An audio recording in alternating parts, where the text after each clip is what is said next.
Pioneer women wore men's underwear. Yes, really. But that's just the beginning of how wrong everything you think you know actually is. The real reason behind their clothing choices will completely flip your understanding of the American frontier. Most people think pioneer women dressed like extras from a low-budget Western movie. You know the image: shapeless brown sacks, dirty aprons and hair that hasn't seen a brush in months. Hollywood has fed us this lie for decades, showing frontier women as fashion disasters who gave up caring about their appearance the moment their wagons rolled west. But here's the shocking truth. Pioneer women were absolutely obsessed with looking good. They didn't abandon their sense of style when they left civilization behind. These women brought their finest dresses, their jewelry, and their fashion magazines across thousands of miles of dangerous wilderness. Makes sense, right? Just because you're heading to the frontier doesn't mean you stop being a woman who cares about how she looks. The reality is that looking proper mattered more on the frontier than it did back east. Why? Because when you're surrounded by dirt, danger, and desperation, maintaining your appearance becomes an act of defiance. It says, I haven't given up on civilization, and I haven't given up on myself. Fashion magazines somehow found their way to the most remote homesteads. Women would pass around a single copy of Goody's Lady's Book until the pages fell apart.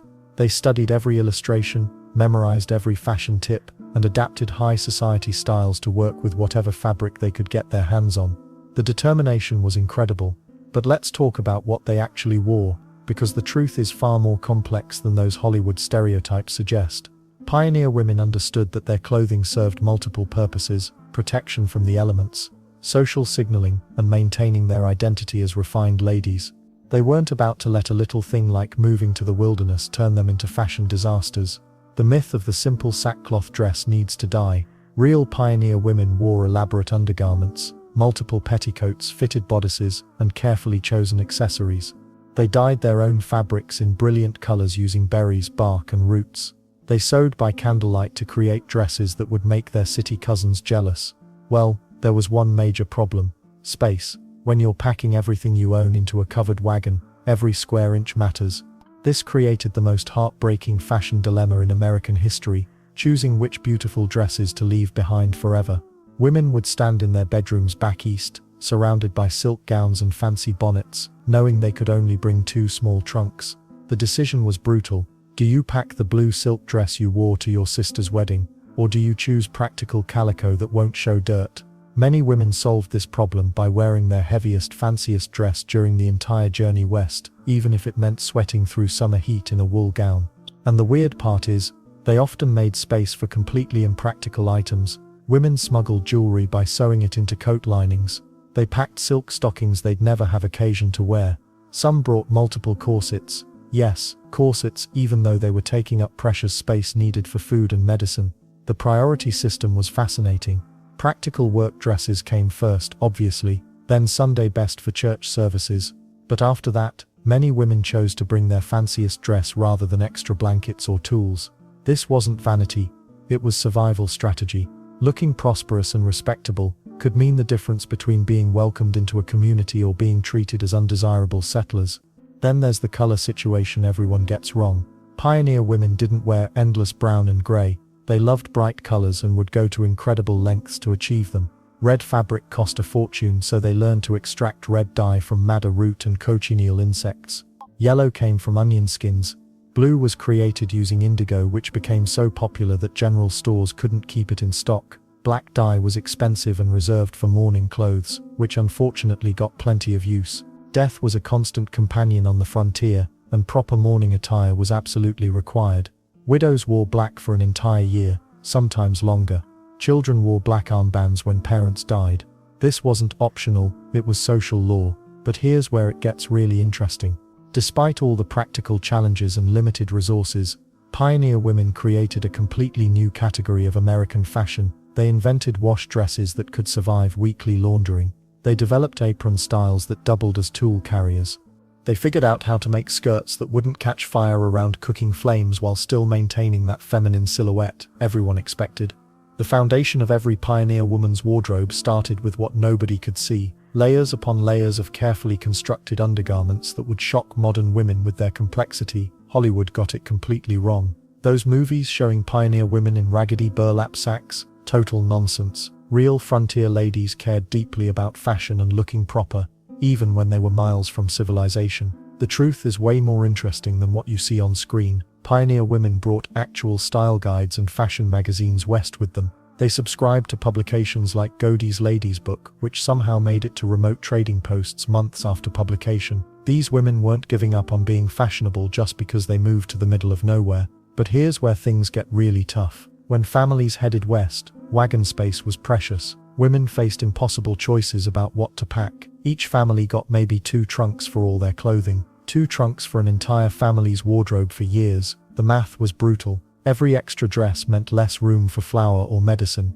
Many women had to leave behind silk gowns they'd spent months sewing. Fancy ball dresses that cost a fortune stayed behind in attics back east. Some clever women found sneaky ways around the limits though. They'd sew jewelry into coat linings or hide valuable lace inside everyday petticoats. Priority went to practical items first. Work dresses, sturdy aprons and warm coats took up most of the trunk space. But nearly every pioneer woman managed to squeeze in at least one good Sunday dress. Looking proper wasn't optional, even on the frontier. Well, why did appearance matter so much when you're living in a log cabin? Pioneer women weren't planning to become rough frontier characters. They were ladies, and ladies dressed like ladies regardless of geography. Your clothing showed everyone that your family had class and money, even if you were temporarily living in difficult conditions. Sunday church service was serious business. You absolutely had to wear your best outfit, no exceptions. The entire community would judge your family based on how well dressed everyone looked.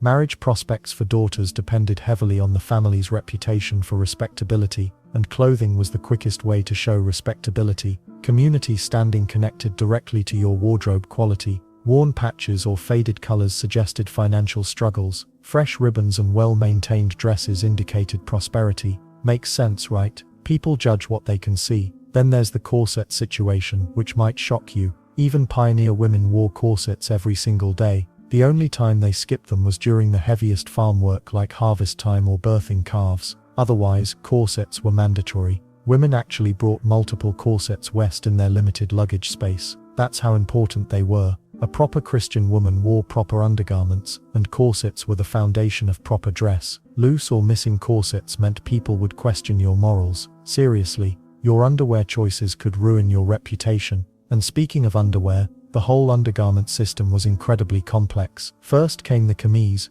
basically a long cotton undershirt that protected your skin from the rough corset. Over that went the corset itself. Then came pantalettes, which were like baggy underwear that reached all the way to your ankles. Nothing had elastic back then, so everything tied with strings and ribbons. Stockings were held up by garters tied around your thighs, or sometimes tucked into the pantalettes if you were doing heavy work. Women changed their camise maybe once a week if they had soap available. The other undergarments lasted longer between washings. But the real secret to that classic pioneer dress shape: petticoats. Multiple petticoats layered on top of each other. Different petticoats for different occasions and weather conditions. Heavy wool petticoats in winter, light cotton ones in summer. Some wealthy women owned 6 or more different petticoats. The fanciest ones had horsehair sewn into the fabric to make skirts stick out dramatically. Poor women made do with 2 or 3 petticoats, but everyone had at least one good one for Sunday wear. The miracle fabric that made frontier fashion possible was calico.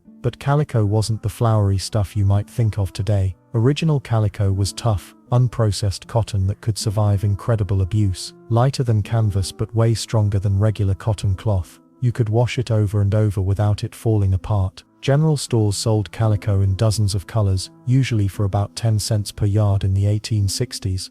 That was affordable enough for most families, though still a significant expense when cash money was scarce. Colors came from everywhere. Women dyed their own fabric using whatever they could find. Berries and tree bark created various shades. Indigo blue was the most popular store-bought dye. Red came from madder root or crushed cochineal insects. Yellow dye came from onion skins or turmeric powder. Black dye cost the most, so families saved it for special morning clothes or Sunday best. But there's something bigger coming that would change everything about how pioneer women dressed. A revolution in practical fashion that would sweep across the entire American frontier. Hollywood got pioneer women completely wrong. Those romantic movies showing delicate ladies in pristine white gowns wandering across the prairie. Pure fantasy. Real pioneer women weren't wearing ball gowns to milk cows or silk bonnets to chop firewood. But here's where it gets interesting. They weren't wearing potato sacks either. The truth sits somewhere between the Hollywood glamour and the modern assumption that pioneer women dressed like homeless people. These women cared deeply about their appearance. They just had to be smart about it. See, looking proper wasn't vanity on the frontier. It was survival. Your reputation in a small community could mean the difference between getting help during hard times or being left to fend for yourself. When your nearest neighbor lived 5 miles away and the doctor was a 3-day ride, you needed people to respect you. Church on Sunday became the weekly fashion show. Pioneer women would emerge from their rough log cabins wearing their finest dresses, hair carefully arranged, looking like they'd stepped out of a magazine. The contrast was shocking. Monday through Saturday they'd wear practical work clothes. Sunday, that was showtime. But why did appearance matter so much? Well, think about it from their perspective. These women had left behind everything they knew: family, friends, established communities. Their clothing became a way to maintain their identity. A silk ribbon in your hair, or a well-made dress told everyone you weren't giving up on civilization just because you lived in the middle of nowhere. Marriage prospects depended heavily on looking respectable. Single women on the frontier had limited options and competition was fierce. A woman who let herself go, who stopped caring about her appearance, might find herself permanently single in a world where marriage meant economic security. Harsh reality, but that's how it worked. Then there's the class system that followed pioneers west. Just because everyone was living in similar conditions didn't mean social hierarchy disappeared. The wife of a successful farmer or merchant needed to look the part. Her clothing reflected her husband's status in the community. A threadbare dress suggested financial problems, while quality fabric and careful maintenance showed prosperity. Community standing linked directly to how well you presented yourself. The woman who always appeared neat and properly dressed became the one other women sought out for advice. She'd be invited to join quilting circles, help organize church events and have influence in social matters. Messy appearance. You'd find yourself on the outside looking in. Religious beliefs played a huge role too. Most pioneer communities were deeply Christian and modesty was considered a virtue. But modesty didn't mean ugly. A woman could look attractive while still maintaining proper moral standards. The trick was striking the right balance between vanity and complete neglect of appearance. Fashion magazines somehow managed to reach even remote settlements. Trading posts would carry copies of Godey's Lady's Book and women would pass them around like precious treasures. These magazines showed the latest styles from New York and Paris, keeping frontier women connected to the broader fashion world. Makes sense, right? The surprising thing is how quickly fashion news traveled. A new style that appeared in New York in January might reach a frontier town by summer. Not lightning speed, but faster than you'd expect. Women would adapt these styles to their practical needs, creating hybrid versions that looked fashionable while still being functional.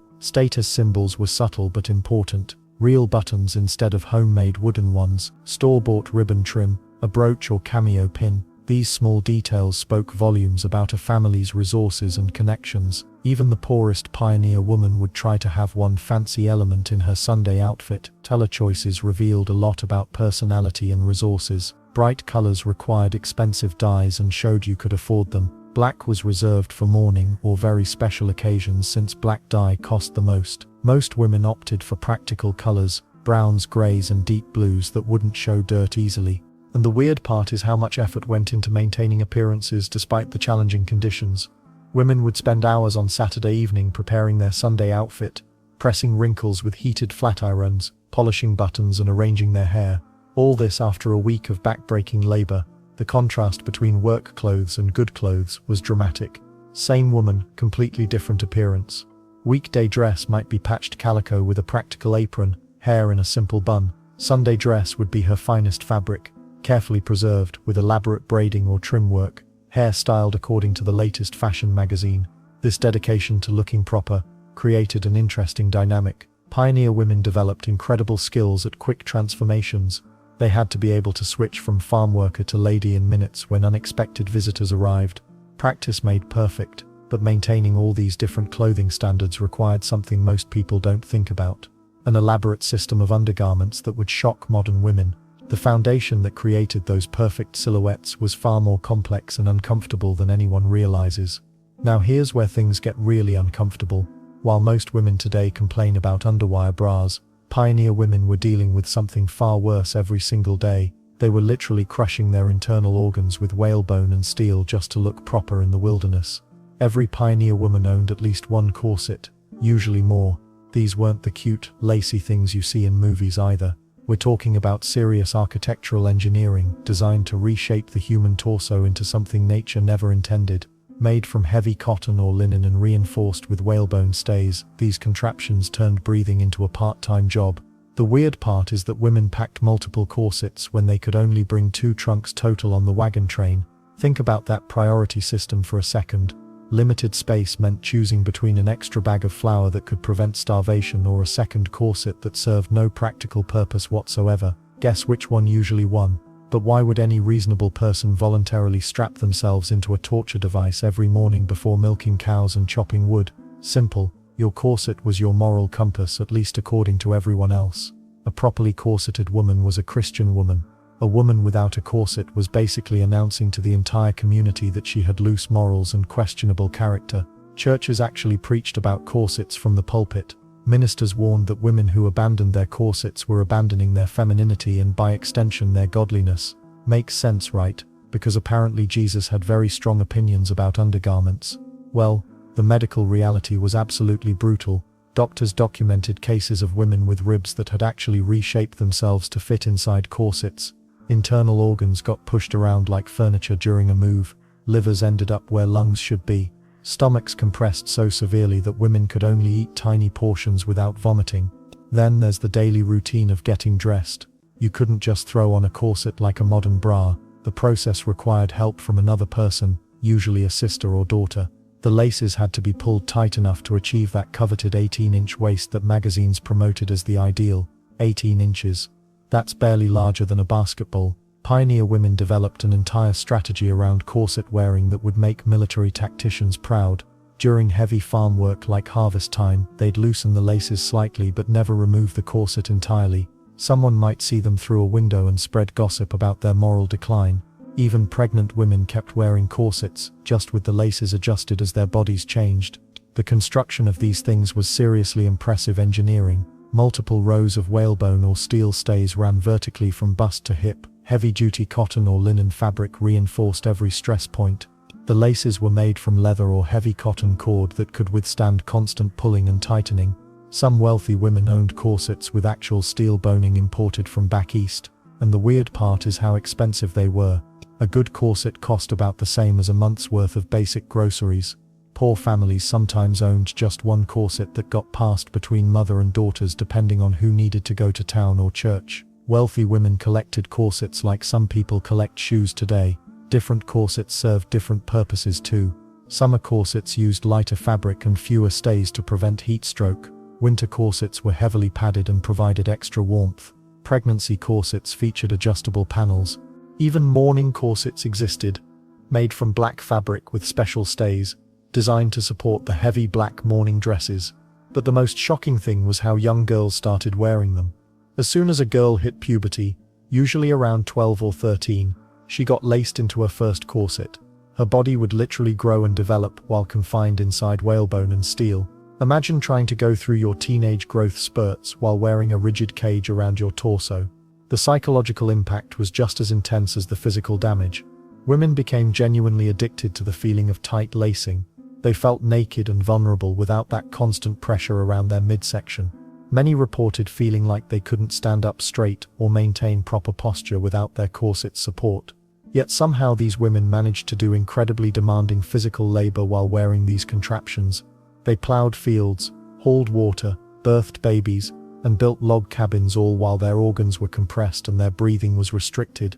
The human capacity for adaptation never stops being amazing.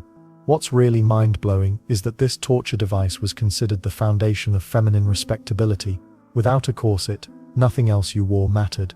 Your dress wouldn't hang properly, your silhouette would be wrong, and your social standing would plummet faster than a dropped anvil. Of course, achieving that perfect corseted silhouette required more than just crushing your torso. You needed the right foundation underneath the corset itself, which meant layers upon layers of undergarments that most people today have never even heard of. You'd think those layers of undergarments were complicated enough, but we're just getting started with the real foundation of pioneer fashion. Every single woman heading west knew that petticoats weren't just clothing, they were engineering marvels disguised as feminine frills. Most women owned at least 4 different petticoats, each serving a specific purpose. The everyday work petticoat was made from sturdy cotton or linen, designed to survive daily abuse from farm chores and household duties. Then came the Sunday petticoat, crafted from finer fabric and often featuring delicate trim that nobody would ever see but the wearer herself. Makes sense, right? Well, it gets more interesting. Winter petticoats were practically survival gear. These heavy woolen undergarments could weigh several pounds when fully constructed, but they created crucial insulation between a woman's legs and the brutal frontier cold.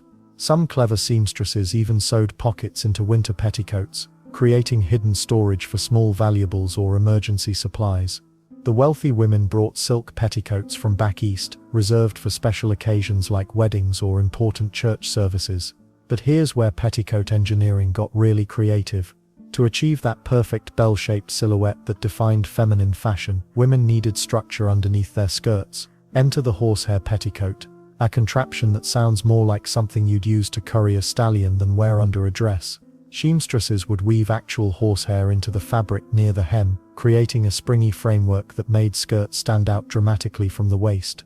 The weird part is how much time and effort went into these invisible garments. A single horsehair petticoat could take weeks to construct properly, with each strand of hair carefully integrated into the weave. Women would trade horsehair like currency, saving every strand from brushing their animals. Black horsehair was considered the finest quality, while white or grey hair worked for everyday petticoats. Let's not forget the seasonal rotation system that governed petticoat wearing. Summer called for lightweight cotton or linen petticoats, sometimes just a single layer to prevent overheating during harvest work. Spring and fall required medium-weight petticoats made from cotton-wool blends. But winter, that's when the heavy artillery came out. Multiple woolen petticoats layered like armor against the cold. Wealthy pioneer women might own 6 or 7 different petticoats, each tailored for specific occasions and weather conditions. Poor families made do with 2 or 3, carefully maintained and repeatedly mended throughout the years. The number of petticoats a woman owned became a subtle indicator of her family's economic status, visible only to other women who understood the clothing hierarchy. Washing petticoats presented unique challenges on the frontier. These voluminous garments absorbed enormous amounts of water, making them incredibly heavy when wet. Drying them required special techniques, as some women stretched them over wooden frames to maintain their shape, while others hung them from specially constructed clotheslines that could support the weight. The horsehair petticoats were particularly troublesome, since the hair would mat and tangle if not dried properly. Then there's the practical problem of wearing multiple petticoats while doing farm work. Try milking a cow or feeding chickens while wearing 3 layers of billowing fabric around your legs. Pioneer women developed a peculiar walking style, learning to manage their petticoats with subtle hip movements that kept the fabric from tangling around their ankles. Climbing into wagons or navigating narrow doorways required careful choreography. The construction techniques for petticoats varied dramatically across different regions of the frontier. Southern women often used lighter cotton fabrics and fewer layers, while northern settlers relied on heavier woolens and more complex layering systems. Western mining communities developed their own petticoat traditions, often incorporating practical elements like reinforced waistbands that could support small tools or supplies. Young girls learned petticoat management as part of their basic education in becoming proper ladies. Mothers taught daughters how to sit gracefully while wearing multiple layers, how to navigate stairs without tripping, and how to arrange petticoats for maximum comfort during long days of work. These skills were considered just as important as cooking or sewing. The social significance of petticoats extended beyond mere fashion. A woman whose petticoats showed beneath her skirt hem was considered improperly dressed, suggesting she either couldn't afford properly fitted clothing or didn't understand basic etiquette. The rustle of silk petticoats announced a wealthy woman's approach, while the practical swish of cotton indicated a working woman going about her daily business. Some enterprising women even used their petticoats for emergency purposes. The large amount of fabric could serve as makeshift bandages, emergency baby blankets, or even signal flags when help was needed. During Indian attacks, women sometimes hid small children under their voluminous petticoats, using the multiple layers as camouflage. But all these carefully constructed layers meant nothing without the right fabric to cover them. The choice of dress material determined whether a pioneer woman looked like frontier royalty or just another struggling settler. Now here's where things get really interesting. Those multiple petticoats weren't just random layers of fabric that pioneer women threw on because they felt like it. Each petticoat served a specific purpose, and wealthy women treated them like a complete wardrobe system. The everyday petticoat was made from sturdy cotton or linen, designed to take the beating of daily chores. Then came the Sunday petticoat, fancier fabric, maybe with some embroidered trim around the hem. But the real showstoppers were the special occasion petticoats that cost more than some families spent on food in a month. The construction of these garments was absolutely wild. Women would sew horsehair into the hems to create that perfect bell shape that made skirts stand out just right. And we're not talking about a few strands, they'd weave in enough horsehair to make the petticoat stand up on its own when you set it down. Some women even used whalebone strips sewn into channels around the bottom edge, creating what was basically a portable hoop skirt that could survive the rough frontier life. The layering system got downright scientific. First came the lightest cotton camise against the skin, then the corset, then a thin summer petticoat made from lightweight muslin. Over that went the main petticoat, the workhorse of the outfit, followed by what they called the dust petticoat on the outside. This outer layer caught all the dirt and grime so the dress itself stayed relatively clean. Makes sense, right? Washing a full dress took an entire day, but you could rinse out a petticoat in under an hour. Different seasons demanded completely different petticoat strategies. Winter petticoats were made from thick wool flannel, sometimes with pockets sewn into the sides where women could tuck hot stones or metal hand warmers. Summer petticoats used the lightest cotton they could find, often with eyelet holes punched around the bottom for ventilation. Desert women learned to soak their petticoats in cool water before getting dressed. The evaporation helped keep their body temperature down in brutal heat. But here's the part that'll blow your mind. Wealthy pioneer women owned specialized petticoats for different activities. There was the riding petticoat, split up the back so you could sit side saddle properly. The dancing petticoat had extra fabric sewn into the sides so it would swirl dramatically when you spun around. Some women even had what they called secret petticoats with hidden pockets sewn throughout where they could hide money, jewelry, or important documents. The colors told their own story too. Most everyday petticoats were white or natural cotton color because they were easier to bleach clean. Colored petticoats were reserved for special occasions. Deep red flannel for winter, soft yellow cotton for spring church services, or even bold blue for harvest celebrations. Black petticoats were mandatory during mourning periods, and wearing a colored petticoat too soon after a death could cause serious social problems. Then, there's the absolutely fascinating world of petticoat maintenance. Women had special petticoat hoops made from bent willow branches that they'd use to stretch wet petticoats into perfect circles while they dried. They'd starch them with a mixture made from potatoes or corn, creating a stiffness that would last for days. Some women even perfumed their petticoats with sachets of dried lavender or rose petals sewn into hidden pockets. The trading post economics around petticoats were incredible. A basic cotton petticoat cost about 50 cents. That's roughly $15 in today's money. But a fancy horsehair petticoat could run $3 or $4, which was nearly a week's wages for most men. Women would save up for months to afford a really good petticoat, treating it like a major investment that needed to last for years. And the weird part is how petticoats became a form of female communication.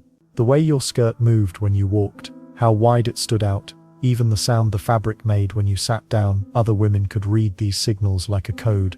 A perfectly maintained petticoat system announced that you had your life together, while a saggy or poorly constructed setup suggested you were struggling financially or personally. Young girls learned petticoat management as seriously as they learned cooking or sewing. Getting the layers arranged properly, managing all that fabric when you needed to sit down or climb stairs, even the etiquette of how to handle your skirts in wind.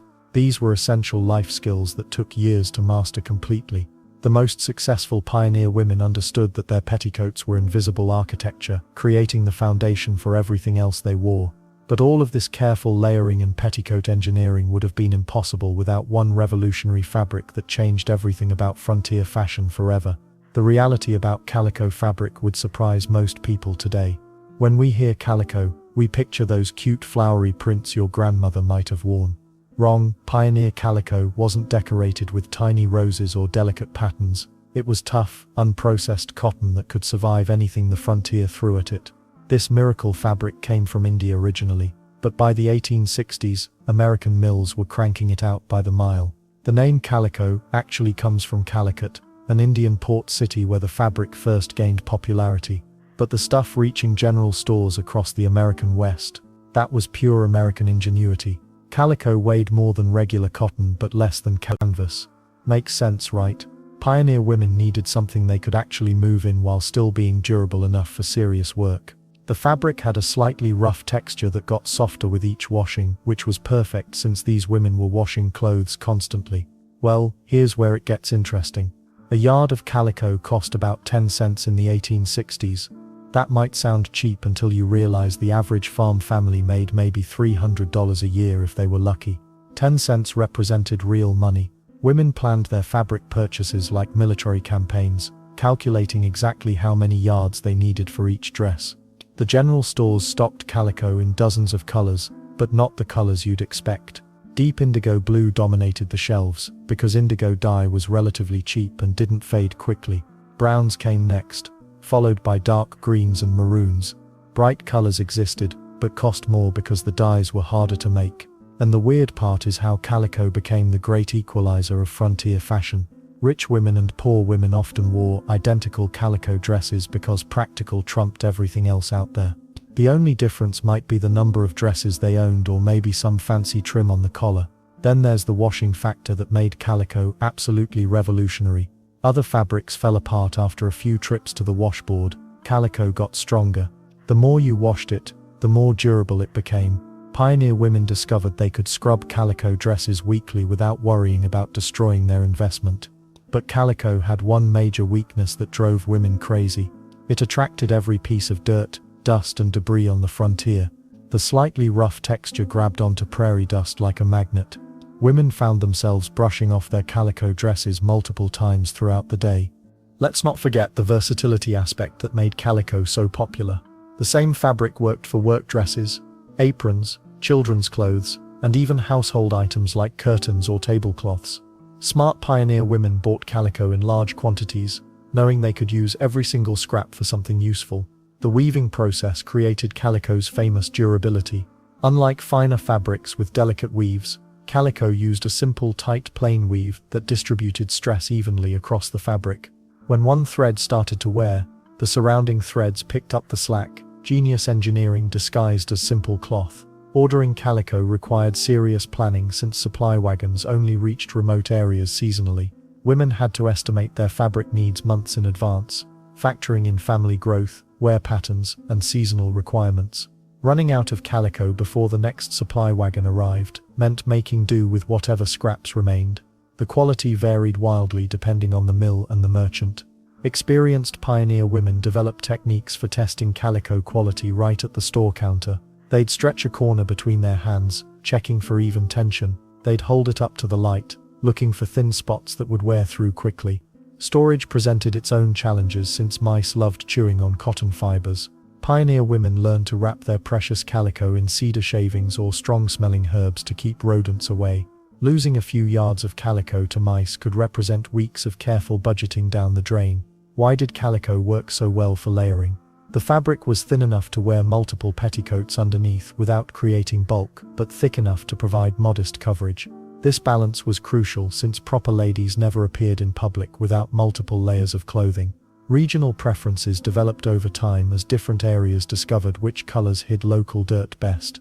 Prairie communities favored browns that camouflaged dust.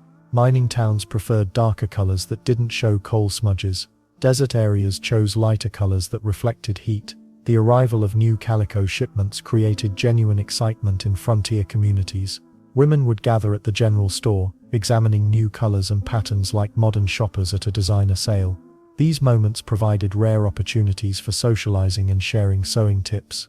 But even this practical miracle fabric couldn't solve every clothing challenge pioneer women faced. The constant sun exposure on treeless plains faded even the best calico eventually. And while calico was tough, it couldn't withstand the brutal winters that turned fabric brittle and prone to cracking.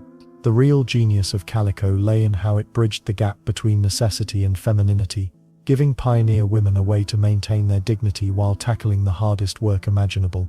Speaking of maintaining dignity, nothing tested that commitment quite like the elaborate undergarments these women insisted on wearing every single day, even in the wilderness. We already know calico was tough cotton that could handle frontier life, but what happened when women wanted their plain grey or brown fabric to actually look beautiful? Well, they became chemists without even knowing it. Pioneer women couldn't just walk into a store and buy fabric in whatever color they wanted. Most cloth came in natural shades, boring beige, dull brown, or that lifeless grey color that made everyone look half dead. But here's the thing about pioneer women. They refused to look boring. These ladies turned their kitchens into dye laboratories. They'd boil tree bark for hours to extract brown pigments.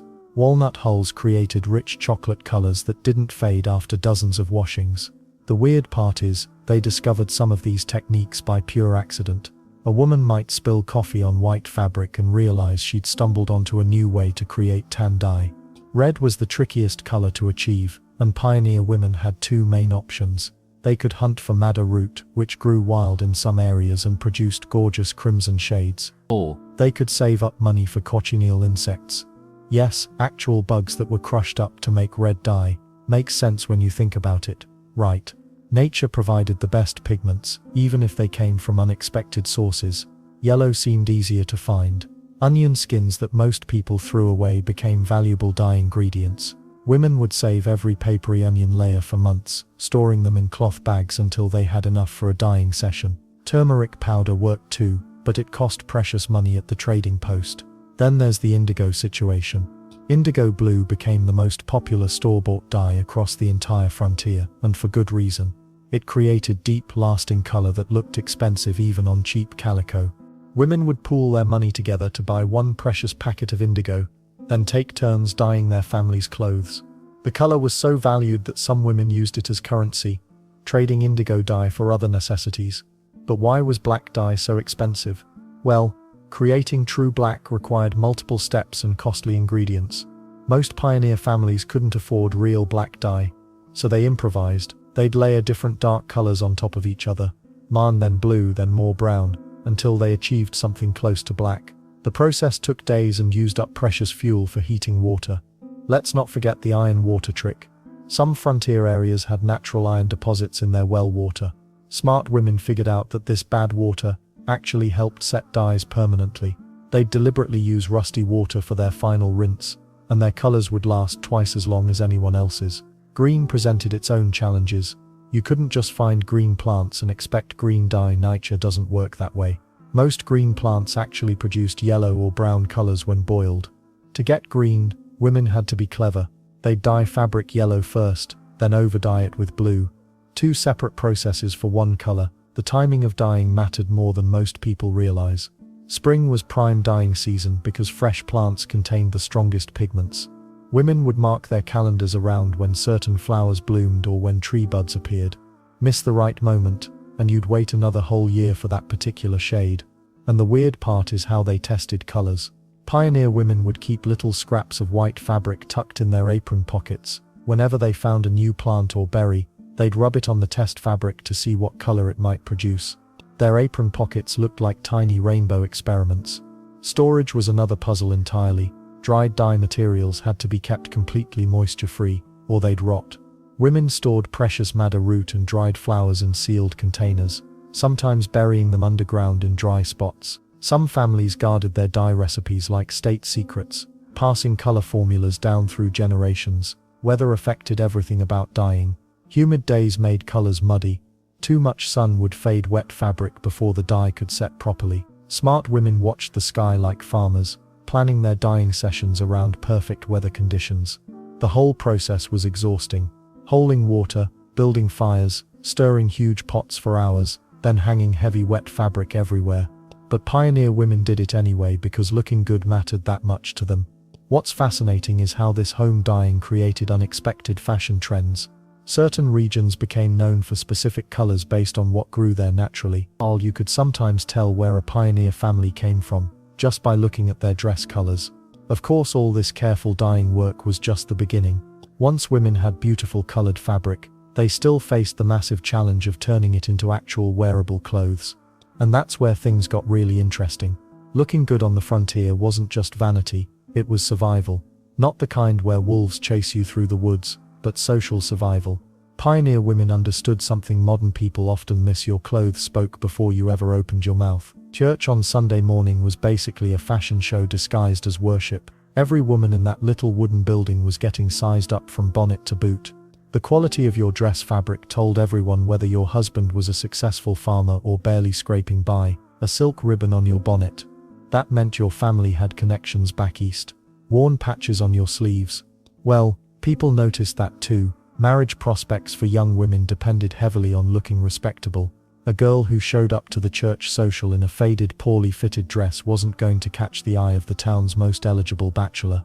But the one wearing a crisp calico dress with matching bonnet and clean white stockings, she'd have suitors lining up faster than you could say homestead. Then there's the whole money situation. Dressing well showed your family had resources and knew how to manage them. A woman who could maintain nice clothes while doing farm work demonstrated she was organized, capable, and from good stock. These weren't shallow judgments, they were practical assessments in a world where choosing the wrong spouse could mean literal starvation. Community standing got measured in yards of fabric and quality of stitching. The preacher's wife needed to set an example with modest but well-made dresses. The doctor's wife had to look prosperous enough that people trusted her husband's success. The banker's wife, she better look like money, or folks might start wondering about the safety of their deposits. But here's where it gets interesting and complicated. Pioneer women weren't giving up their feminine identity just because they lived in log cabins instead of brownstones. They'd left behind crystal chandeliers and marble staircases, but they weren't about to abandon the idea of being ladies. Looking proper was their way of maintaining connection to the civilized world they'd left behind. The pressure was intense. Every Sunday, every town meeting, every social gathering was an opportunity to prove your family belonged among decent society. A stained apron or crooked bonnet could spark whispered conversations that lasted for weeks. Did you see how Mary looked at church? That poor family must be struggling something fierce. Social hierarchy existed even in tiny frontier settlements. The wives of successful merchants dressed differently than the wives of struggling homesteaders. Store-bought buttons versus homemade wooden ones. Silk trim versus plain edges. 3 petticoats versus 1. These details mattered enormously in communities where everyone knew everyone else's business. Women also used clothing to signal their availability and moral character. A widow might wear black for years, advertising her grief and unavailability. A young unmarried woman chose colors and styles that showed she was looking for a husband but remained virtuous. A married woman dressed to reflect well on her husband while avoiding anything that might attract unwanted male attention. The economic implications were huge too. A well-dressed family could get better credit at the general store. They'd be invited to important social events where business deals got made. Their children would be welcomed into the homes of other respectable families. Clothing was basically a form of currency in the social economy. Competition between women was fierce, even in the middle of nowhere. When Mrs. Johnson showed up wearing a new dress made from store-bought fabric, you can bet every other woman in town was figuring out how to afford something equally impressive. Fashion magazines got passed around like precious documents, studied for the latest trends from back east. Some women took desperate measures to maintain appearances. They'd go without food to buy fabric for a new dress. They'd spend entire nights sewing by candlelight to finish an outfit for Sunday service. They'd trade eggs and butter for months to afford a decent pair of shoes. The social cost of looking poor seemed worse than actually being poor. And the weird part is, this pressure created its own kind of ingenuity. Women became incredibly skilled at making impressive clothes from almost nothing. They learned to dye fabric with berries, create elegant trim from scraps, and alter old dresses into new styles. Necessity bred creativity, and creativity bred respect. Men played their part too, judging women harshly for any departure from proper feminine dress. A woman caught wearing her husband's trousers for farm work might find herself shunned by the community, regardless of how practical the choice might be. The rules were strict and enforcement was swift. Even children felt this pressure. Little girls learned early that their appearance reflected on the entire family's reputation. Boys in dresses until age 5 had to look as neat and proper as their sisters. Dirty, poorly dressed children suggested their parents were failing at basic responsibilities.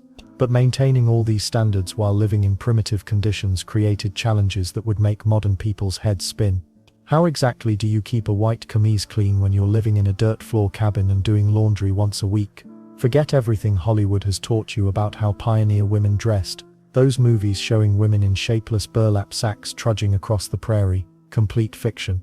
The real story involves fashion magazines somehow reaching the middle of nowhere, silk gowns packed alongside flour barrels, and women who'd rather risk starvation than be caught looking improper at Sunday service. Most people think pioneer women threw vanity out the window the moment they headed west. Wrong.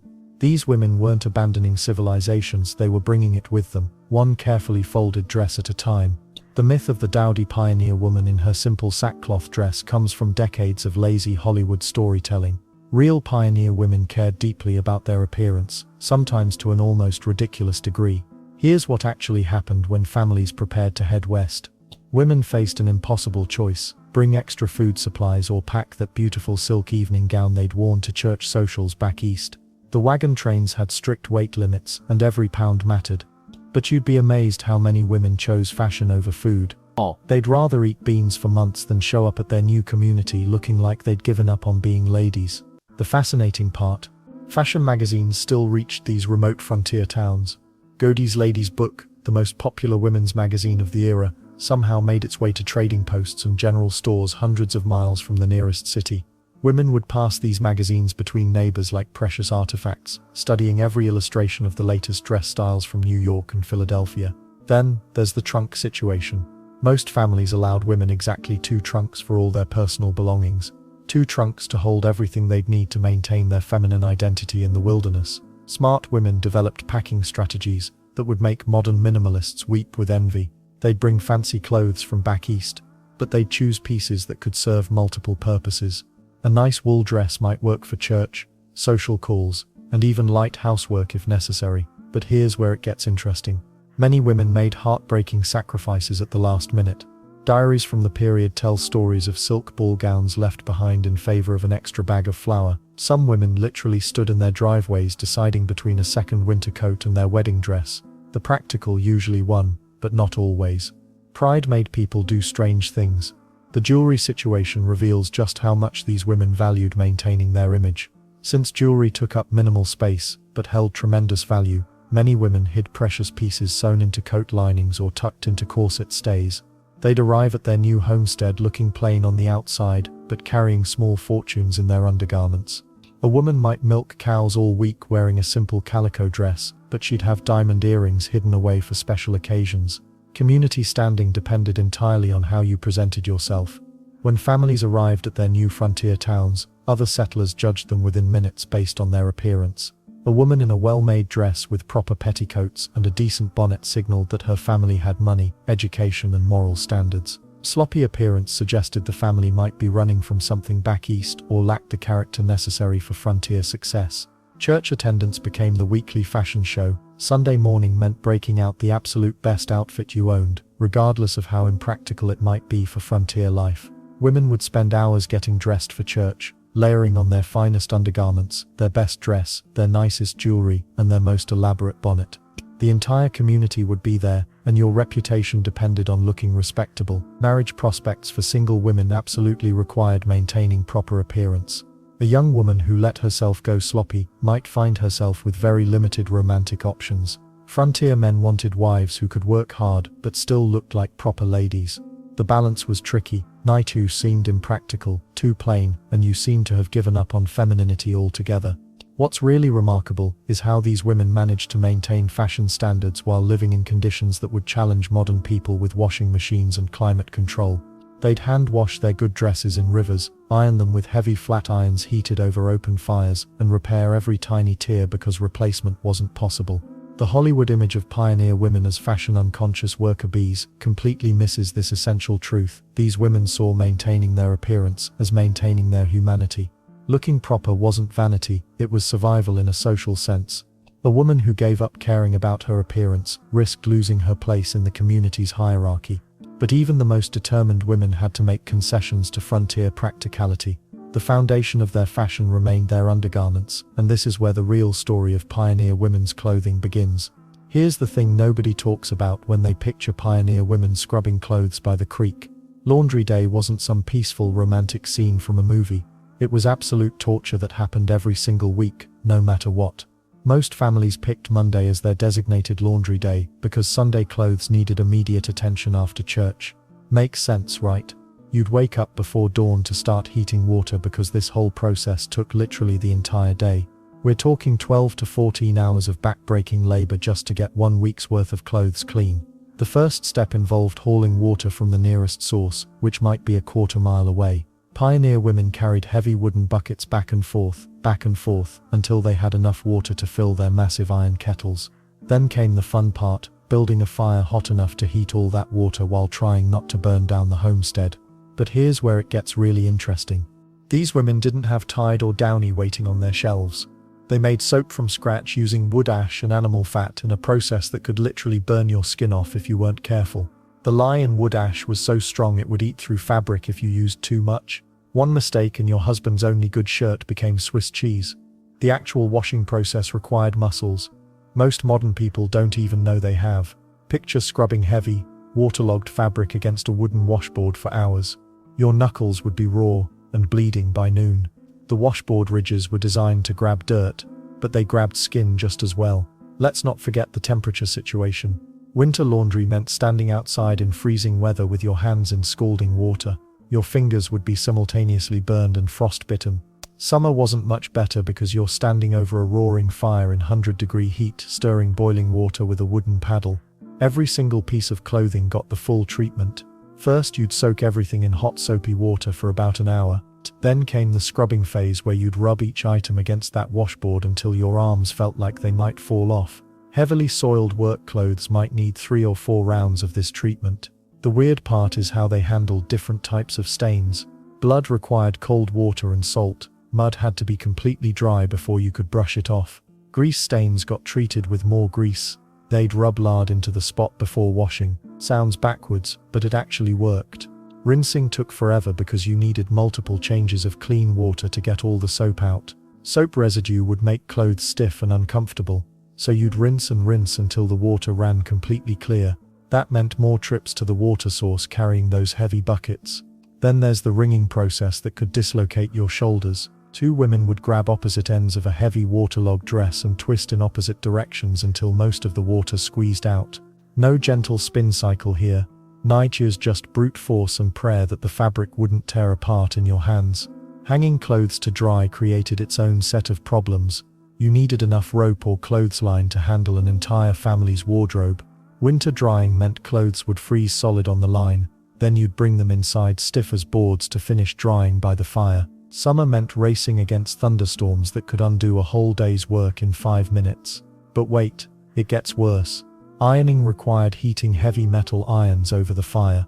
You'd need multiple irons because they cooled down fast. Testing the temperature meant spitting on the iron to see if it sizzled wash too hot, and you'd scorch the fabric too cool and the wrinkles wouldn't come out. Many a good dress got ruined by an overheated iron. The laundry schedule controlled everything else in pioneer life. Meals on Monday were always cold leftovers because the fire belonged to the laundry kettles. Children learned to stay far away from the washing area unless they wanted a face full of lye soap.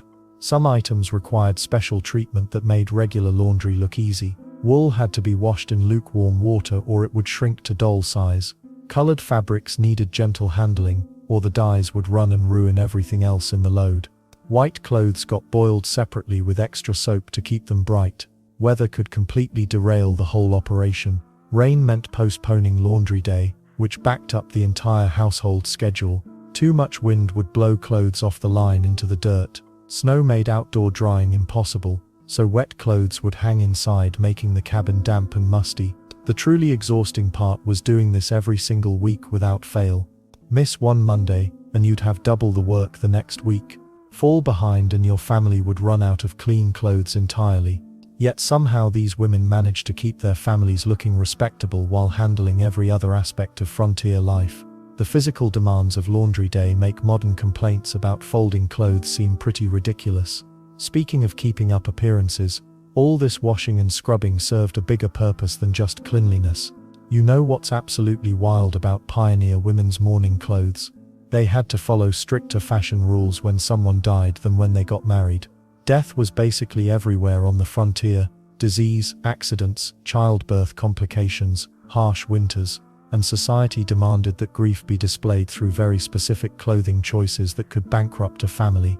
When a husband died, His widow had exactly zero choice in the matter. She wore solid black for an entire year.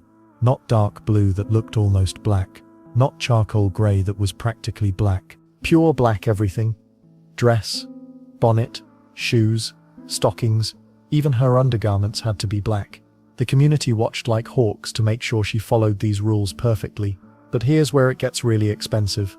Most pioneer women owned maybe 3 or 4 dresses total. Suddenly needing an entirely black wardrobe meant either dyeing existing clothes with costly black dye or sewing completely new outfits. Black fabric cost significantly more than regular colors because the dyeing process was complex and the materials were imported from back east. The mourning rules went way beyond just clothing color too. Jewelry had to be jet black, no silver, no gold, definitely no colorful stones. Many women couldn't afford jet jewelry, so they made do with painted wooden pieces or simply wore nothing at all. Even buttons had to be black, which meant replacing every single button on existing garments. Children weren't exempt from these mourning requirements either. When a parent died, kids wore black armbands for months.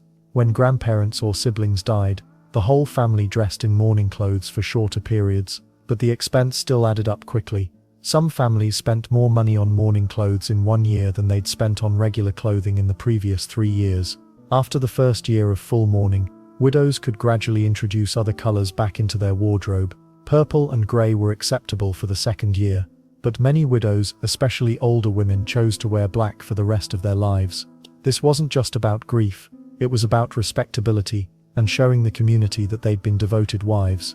The weird part is how these mourning rules actually created a whole underground economy among pioneer women. They'd borrow mourning clothes from neighbors who'd recently been through their own grieving periods. Trading networks developed where women would swap black dresses and bonnets as needed.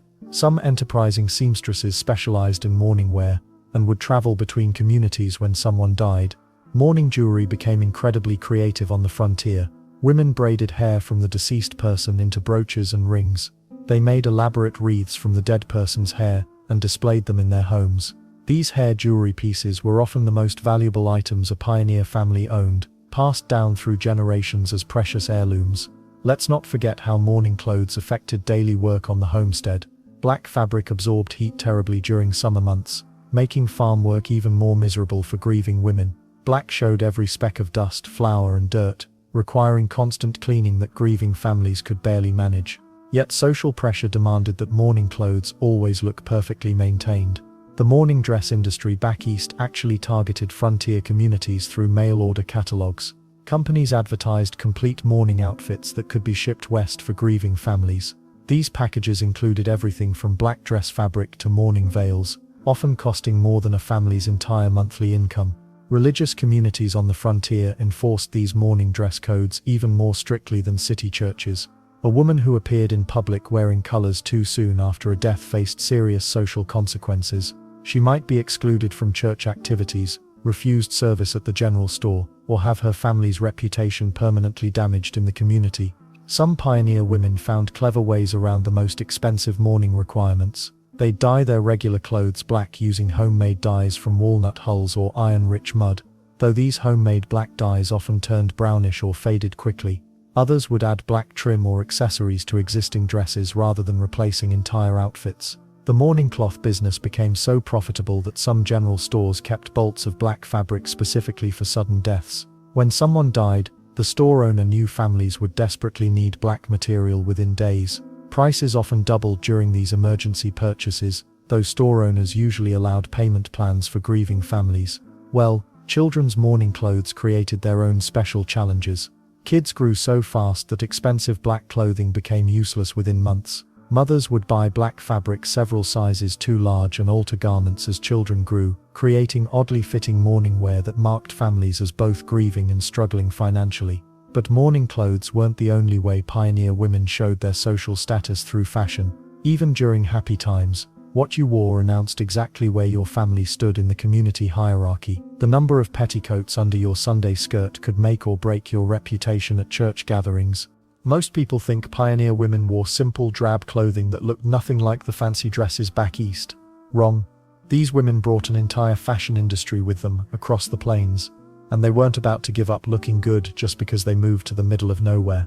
The truth is, pioneer women cared deeply about fashion. They subscribed to magazines like Godey's Lady's Book and Peterson's Magazine, which somehow made their way to the most remote homesteads. Trading posts carried these publications alongside flour and ammunition. Women would pass a single magazine between 5 or 6 families, studying every dress pattern and fashion plate until the pages fell apart. But here's where it gets interesting. The wash dress revolution of 1867 changed everything for women on the frontier. This wasn't just another dress style, it was a complete game changer that solved problems pioneer women had been struggling with for decades. Before 1867, women faced an impossible choice. Their nice dresses couldn't handle frequent washing. The dyes would run, the fabric would shrink, and after a few wash cycles, expensive dresses looked terrible. Meanwhile, their work dresses were practical but ugly. No woman wanted to be seen in public wearing her barn cleaning outfit. Then came the wash dress. Someone, and fashion historians still argue about who deserves credit, designed a simple 2-piece dress made entirely from white cotton. The genius wasn't in the style, which was pretty basic. The genius was in the concept. Here was a dress that looked respectable enough for church, yet tough enough to wash every single week without falling apart. The wash dress had a fitted bodice that buttoned up the front and a full skirt that gathered at the waist. Simple, right? But that simplicity was revolutionary. No fancy trim that would come loose in the wash tub. No delicate lace that would tear on a scrub board. No colored dyes that would fade after 3 washings. Just sturdy white cotton that got cleaner and softer with every wash. Women could finally own a dress that bridged the gap between work clothes and Sunday best. The wash dress became the uniform of pioneer women from Texas to Oregon. Rich women wore them. Poor women wore them.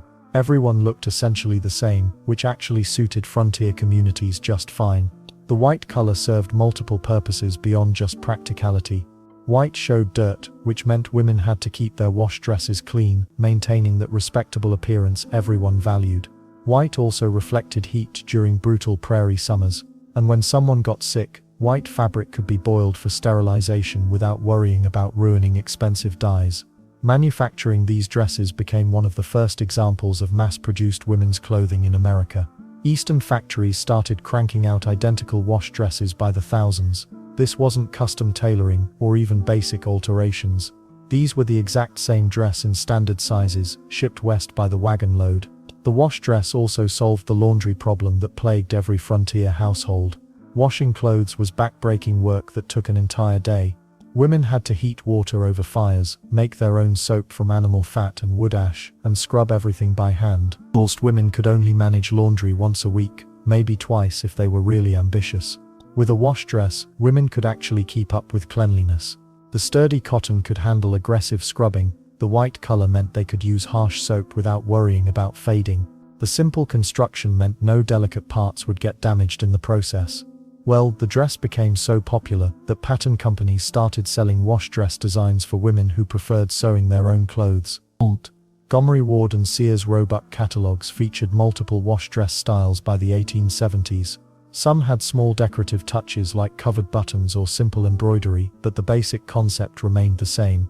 The social impact was huge. For the first time, class differences became less obvious in daily clothing. Sure, wealthy women still owned silk dresses for special occasions, but during regular daily life, everyone wore essentially the same white cotton dress. This created a more egalitarian feel in frontier communities where survival mattered more than showing off. The wash dress also freed up women's time and mental energy. Instead of constantly worrying about ruining expensive clothes during daily work, women could focus on more important things, like keeping their families alive and their homesteads running. But even the practical wash dress couldn't completely replace the need for fancier clothing.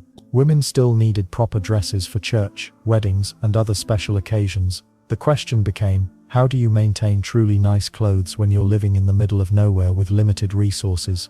The answer involved some pretty creative solutions that would make modern women laugh. Most pioneer women wore corsets daily, but here's what nobody talks about. They actually brought multiple corsets west in their already overloaded wagons. While families agonized over whether to pack extra flour or grandmother's china, women quietly reserved precious trunk space for at least 2 or 3 different corsets. One for everyday wear, one for special occasions, and if they were smart, a backup for when the first one inevitably broke from all that physical labor. The corset wasn't just about fashion on the frontier, it was a moral statement. A woman who appeared in public without proper corseting might as well have announced she'd abandoned all Christian values. Church ladies would whisper, neighbors would gossip, marriage prospects would evaporate faster than morning dew on prairie grass. But wearing a corset while milking cows, hauling water, and chopping firewood, that takes dedication most modern women can't even comprehend. These weren't the delicate steel-boned torture devices we see in period dramas. Pioneer corsets were typically made from heavy cotton duck canvas with whalebone or even carved wood stays. They were built for women who needed to move, bend and work 12-hour days. The daily corset routine started before dawn. First came the chemise, that long cotton undershirt that protected both the woman's skin and the corset from sweat and oils. Then the corset itself, which most women couldn't lace alone. Daughters helped mothers, mothers helped daughters. Sisters partnered up in a daily ritual that bonded frontier families together in ways we rarely consider. Lacing technique varied by family tradition and practical need. Tight lacing, the kind that created those dramatic 18-inch waists, was mostly reserved for Sunday church or special town visits. Daily work required looser lacing that still maintained the proper silhouette, but allowed for breathing during heavy labor. Makes sense, right? Well, here's where it gets interesting. Many pioneer women developed their own corset modifications. They'd cut small slits in strategic places for extra flexibility. Some sewed in hidden elastic panels using rubber strips ordered from back east. Others created work corsets from lighter materials that provided the moral coverage without the physical restriction. The corset also served unexpected practical purposes nobody mentions in history books. It provided back support during pregnancy and heavy lifting. The front steel busk, that flat piece running down the center, could be used as an emergency tool for prying, scraping, or even self-defense. Pioneer women were nothing if not resourceful. Corset care was serious business when replacement meant waiting months for a mail order or saving up for the traveling peddler's next visit. Women cleaned them with cornstarch to absorb oils, aired them daily, and rotated between multiple corsets to extend their lifespan. A broken corset stay was a household emergency requiring immediate attention from anyone who could work with leather or metal. Different seasons demanded different corseting strategies. Summer corsets were made from lighter materials like cotton or linen blends. Winter versions included wool layers or even fur lining for women in northern territories. Some clever seamstresses created reversible corsets, cotton on one side, wool on the other. The economics of frontier corseting reveal fascinating social dynamics. A store-bought corset cost roughly equivalent to a month's worth of flour, a serious investment for most families. Many women made their own using patterns shared between neighbors. The quality of your corset, visible through your dress silhouette, instantly communicated your family's economic status to anyone who looked. Then there's the whole pregnancy situation. Pioneer women didn't just stop wearing corsets because they were expecting. They gradually loosened existing corsets or wore special maternity versions that provided support while accommodating changing body shapes. Some women wore pregnancy stays, lighter versions that maintained the proper appearance without constricting the growing baby. Breaking in a new corset was a weeks-long process. Women wore them for increasingly longer periods, gradually training their bodies to the new shape and fit. Blisters, bruises, and sore ribs were considered normal parts of the process.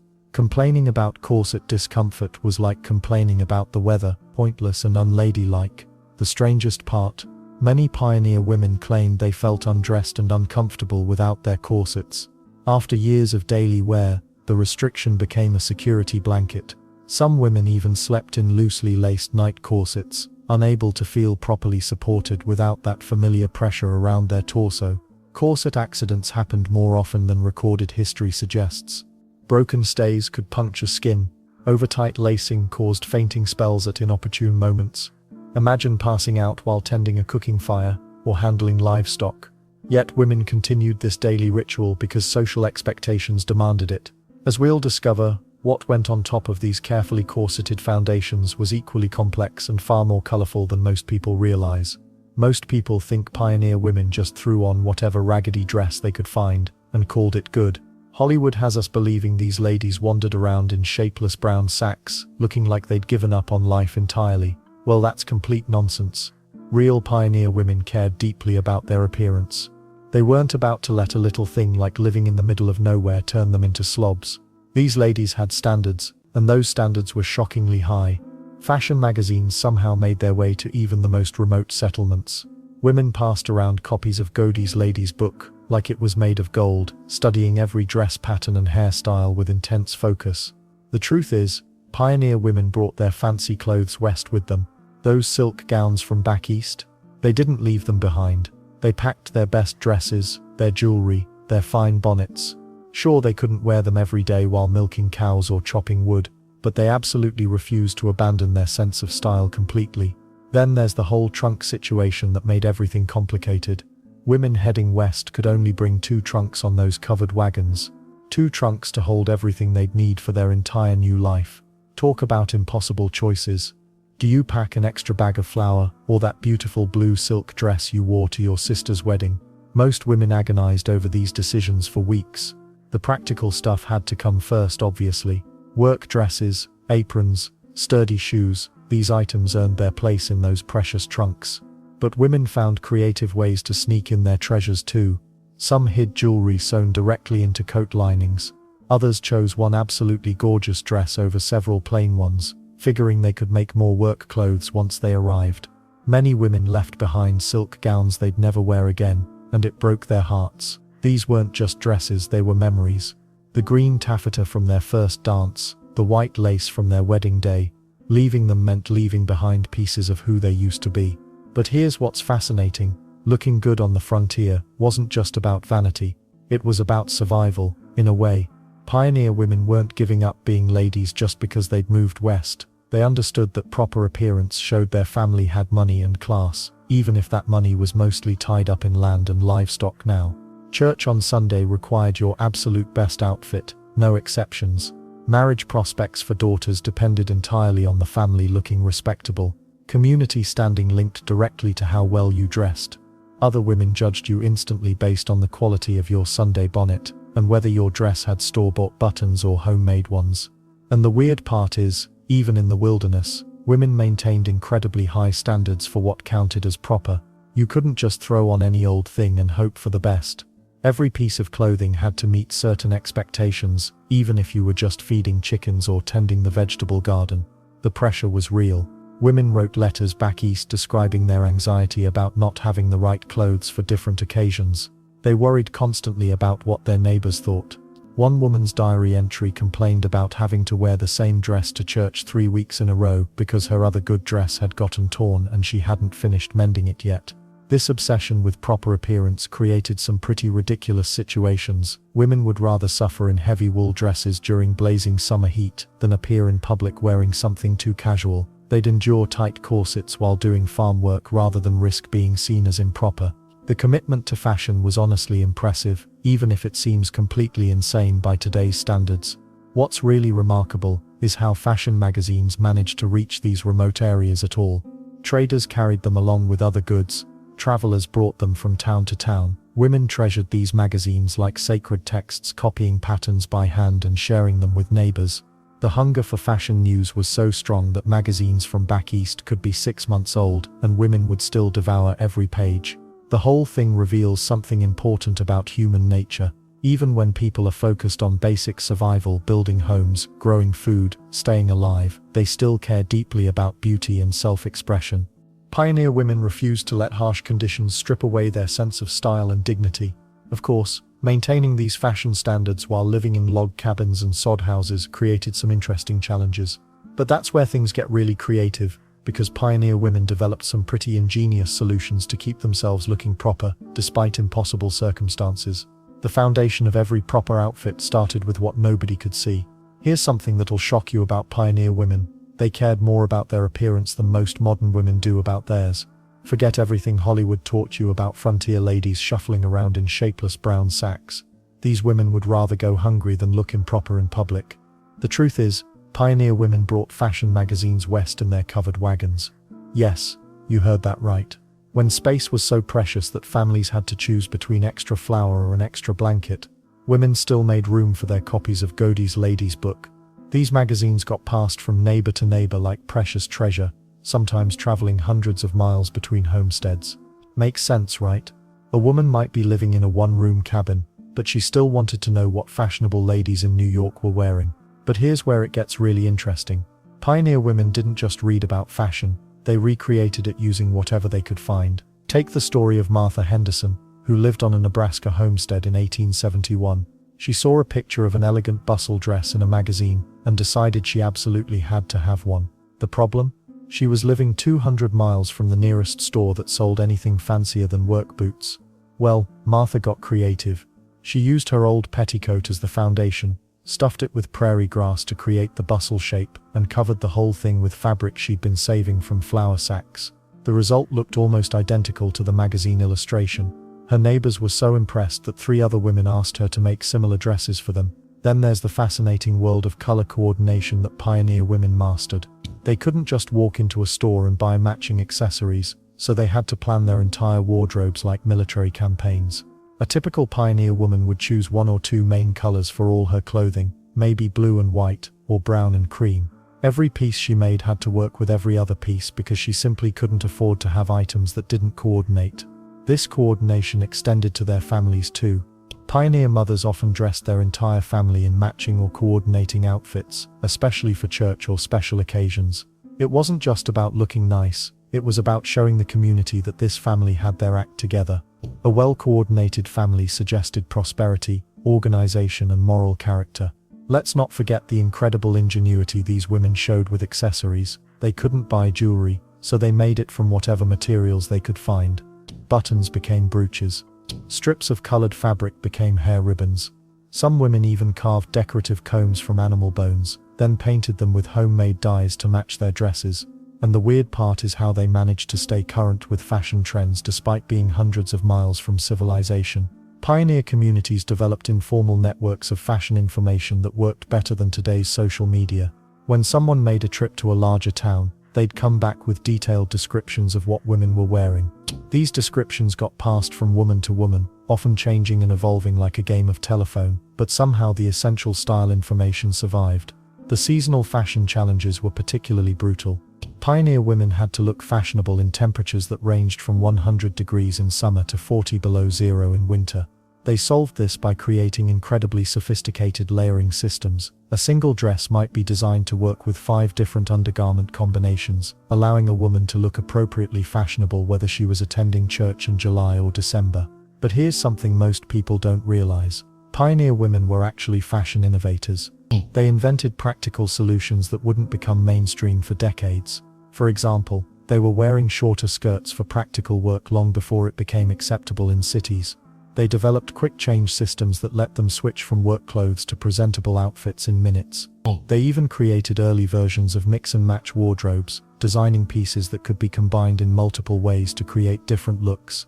The pressure to maintain fashionable appearances could be overwhelming. Women would spend their evenings by candlelight, hand-sewing decorative details onto work dresses, just so they'd look more stylish during daily chores. They'd wake up extra early to arrange their hair fashionably before starting farm work. Some women even wore their good jewelry while milking cows, just in case an unexpected visitor stopped by. Pioneer fashion also created unexpected social hierarchies. The woman with the most current dress patterns became an informal community leader. Women would travel miles to see a new style and learn how to recreate it. Fashion information became a form of currency. Women traded dress patterns like men traded livestock. The really remarkable thing is how these women balanced practicality with vanity. They needed clothes that could withstand brutal physical labor, harsh weather, and constant washing, but they also needed to look like proper ladies. This balance required incredible skill and creativity. What's coming next might surprise you even more, because when it came to special occasions, these same practical pioneer women transformed into something you'd hardly recognize. Here's where things get messy, literally. Every single week, pioneer women faced the back-breaking ordeal that was laundry day. The Hollywood version shows some cheerful housewife humming while she gently washes a few petticoats in a wooden tub. Reality? Try hauling buckets of water from wells that might be a quarter-mile away, building fires under massive iron kettles and scrubbing clothes until your knuckles bled. Monday was universally laundry day across the frontier. Why Monday? Because Sunday was for church and rest, and starting the week with clean clothes made sense when you only owned 3 dresses total. But this wasn't just tossing everything in a machine and pressing start. Pioneer women needed an entire day, sunrise to sunset, to get one load clean. First came the water hauling. A typical wash required at least 20 gallons of water, and most of it had to be heated. Women would start fires under huge iron kettles at dawn, then spend hours keeping those fires going while water slowly heated. No gas burners here, just wood that had to be chopped, dried, and constantly fed into the flames. Then there's the soap situation, which gets really interesting. Store-bought soap was expensive and often unavailable, so most pioneer women made their own using wood ash and animal fat. The process was disgusting and dangerous. They'd save bacon grease and beef tallow for months, letting it get rancid and smelly. Wood ash got mixed with water to create lye, a caustic substance that could burn skin on contact. Mixing hot lye with rancid animal fat created soap through a chemical reaction that often went wrong, leaving families with nothing but wasted supplies. The actual washing process was brutal physical labor. Women used corrugated wooden washboards that shredded fabric and skin alike. Every piece of clothing got rubbed up and down those metal ridges with enough force to remove ground-in dirt from prairie dust and farm work. White clothes went first while the water was cleanest, followed by colored items, then heavily soiled work clothes. By the end, that wash water looked like chocolate milk. Scrubbing a single dress could take 30 minutes of constant motion. Multiply that by chemises, petticoats, stockings, aprons, men's shirts, children's clothes, and household linens. Pioneer women were essentially doing CrossFit workouts every Monday, except instead of getting fit, they were just trying to stay clean. Let's not forget the starch situation, which shows how much appearance mattered even on the frontier. Women made starch from potatoes, corn or wheat flour mixed with water. Collars, cuffs and aprons got dunked in starch solution to maintain that crisp, proper look. Even when living in sod houses with dirt floors, pioneer women refused to let their clothing look sloppy. Rinsing required completely fresh water, more hauling from wells or streams. Clothes got wrung out by hand, a process that could literally twist fabric apart if done wrong. Heavy wet skirts and work pants were nearly impossible for one woman to handle alone, which is why neighbors often helped each other on laundry day. Drying clothes presented its own challenges depending on weather and season. Summer meant hanging everything on clotheslines made from rope or wire, hoping prairie winds wouldn't blow garments into the dirt. Winter laundry froze solid on the lines, creating bizarre ice sculptures of long johns and petticoats. Some items had to be dried indoors by the fire, filling small cabins with humid air and the smell of wet wool. The weird part is how this weekly ordeal affected clothing choices. Women deliberately chose fabrics and colors that could survive this punishment. Dark blues and browns hid stains better than lighter colors. Cotton and linen held up to scrubbing better than delicate fabrics. Those beautiful silk dresses got washed maybe twice a year, because the process would destroy them. Ironing happened on Tuesday, using heavy metal irons heated on the stove. Women needed multiple irons rotating between stove and clothing, because they cooled down quickly. Getting the temperature right was an art form. Too hot, and you'd scorch expensive fabric. Too cool, and wrinkles wouldn't come out. Some women tested iron temperature by spitting on the surface, and watching how the spit reacted. Mending happened during the wash process too. Women would discover tears, worn spots, and missing buttons while scrubbing. Clothes got repaired before being hung to dry, making laundry day even longer. Nothing got thrown away. Even items too damaged to wear got torn into cleaning rags, or used for patches. Weather could ruin everything. Rain meant wet clothes couldn't dry properly, and might develop mildew. High winds could blow clean laundry into mud, or cow pastures. Dust storms could dirty clothes faster than they dried. Some women lost entire loads to sudden weather changes. But here's what's really fascinating about this weekly torture. It created a social network among pioneer women that went far beyond just sharing soap recipes. You know how Hollywood loves to show pioneer women in those perfectly pristine white bonnets and spotless aprons? Well, here's the thing nobody talks about. Those women were dealing with laundry conditions that would make a modern person weep. We're talking about a weekly ordeal that took an entire day and left you feeling like you'd wrestled a grizzly bear. Monday was laundry day across the frontier, and it wasn't negotiable. Skip it, and your family would be walking around in clothes stiff enough to stand up on their own. The process started before dawn, because you needed every minute of daylight to get everything washed, rinsed, and hung before sunset. First came the water hauling. Imagine lugging buckets from the nearest creek or well trip after trip, until you had enough to fill those massive iron kettles. Some families were lucky enough to live near streams, but others had to haul water from sources a quarter-mile away. Your arms would be screaming before you even started washing. Then there was the fire situation. You needed a roaring blaze hot enough to heat water in containers that could hold 20 gallons or more. Pioneer women became experts at maintaining the perfect fire, hot enough to keep water steaming, but not so intense it would scorch the clothes or burn through precious firewood. Managing that fire while handling wet, heavy fabrics required skills they don't teach in any modern home economics class. But here's where things get really interesting. The soap. Store-bought soap was a luxury most families couldn't afford, so women made their own using wood ash and animal fat. The process involved saving bacon grease and other fats for weeks, then mixing them with lye made from fireplace ashes. The result was a harsh, caustic soap that could strip dirt from fabric, but also strip skin from your hands if you weren't careful. The actual washing happened on wooden washboards that would destroy your knuckles. Picture scrubbing every single item of clothing by hand against ridged wood, working the soap into stubborn stains while steam rose around you like a primitive sauna. A typical family's weekly wash included multiple dresses, petticoats, chemises, stockings, men's shirts, children's clothes, and all those cloth diapers if you had babies. We're talking about dozens of items that each needed individual attention. And the weird part is, they had a whole system for washing different types of clothes in specific order. White linens went first in the cleanest water, followed by lightly soiled colored items, then work clothes, and finally the really dirty stuff like barn clothes and cloth diapers. By the time you got to the last load, you were basically washing clothes in muddy soup. Rinsing required even more water and more hauling. Every item had to be rinsed multiple times to remove the harsh soap, which meant more trips to the water source or more heating of fresh water. Pioneer women developed arm muscles that would impress modern gym enthusiasts, just from wringing out heavy waterlogged fabrics. Let's not forget the weather factor. Rain meant disaster because everything had to dry outside on makeshift clotheslines.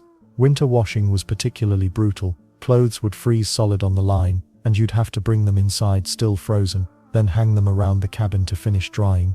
The humidity from all those wet clothes would make the cabin feel like a swamp. Then there was the starch situation. Women made starch from potato water or cornstarch to keep collars and cuffs crisp. This meant an extra step of dipping certain items in starch mixture and hanging them to dry with just the right amount of stiffness. Too much starch and the fabric would crack. Too little, and you'd look sloppy. The ironing came next, using heavy metal irons heated on the stove or fireplace. You needed multiple irons so you could rotate them as they cooled down. Getting the temperature just right was an art form. Too hot and you'd scorch delicate fabrics, too cool and you'd just push wrinkles around without removing them. Some pioneer women developed clever shortcuts that would make modern efficiency experts proud. They'd save rainwater because it was softer than well water and made soap work better. They'd time their washing to coincide with butchering days when there was plenty of hot water already heated for processing meat. The whole ordeal typically took from sunrise to sunset, leaving women exhausted and with hands that looked like they'd been through a meat grinder. But missing laundry day wasn't an option because proper appearance remained crucial for maintaining respectability in frontier communities. What makes this even more remarkable is how these women managed to keep their good clothes looking presentable despite these harsh washing conditions. The techniques they developed for protecting delicate fabrics while still getting them clean showed incredible ingenuity. But all that scrubbing and washing was just the beginning of maintaining a proper wardrobe.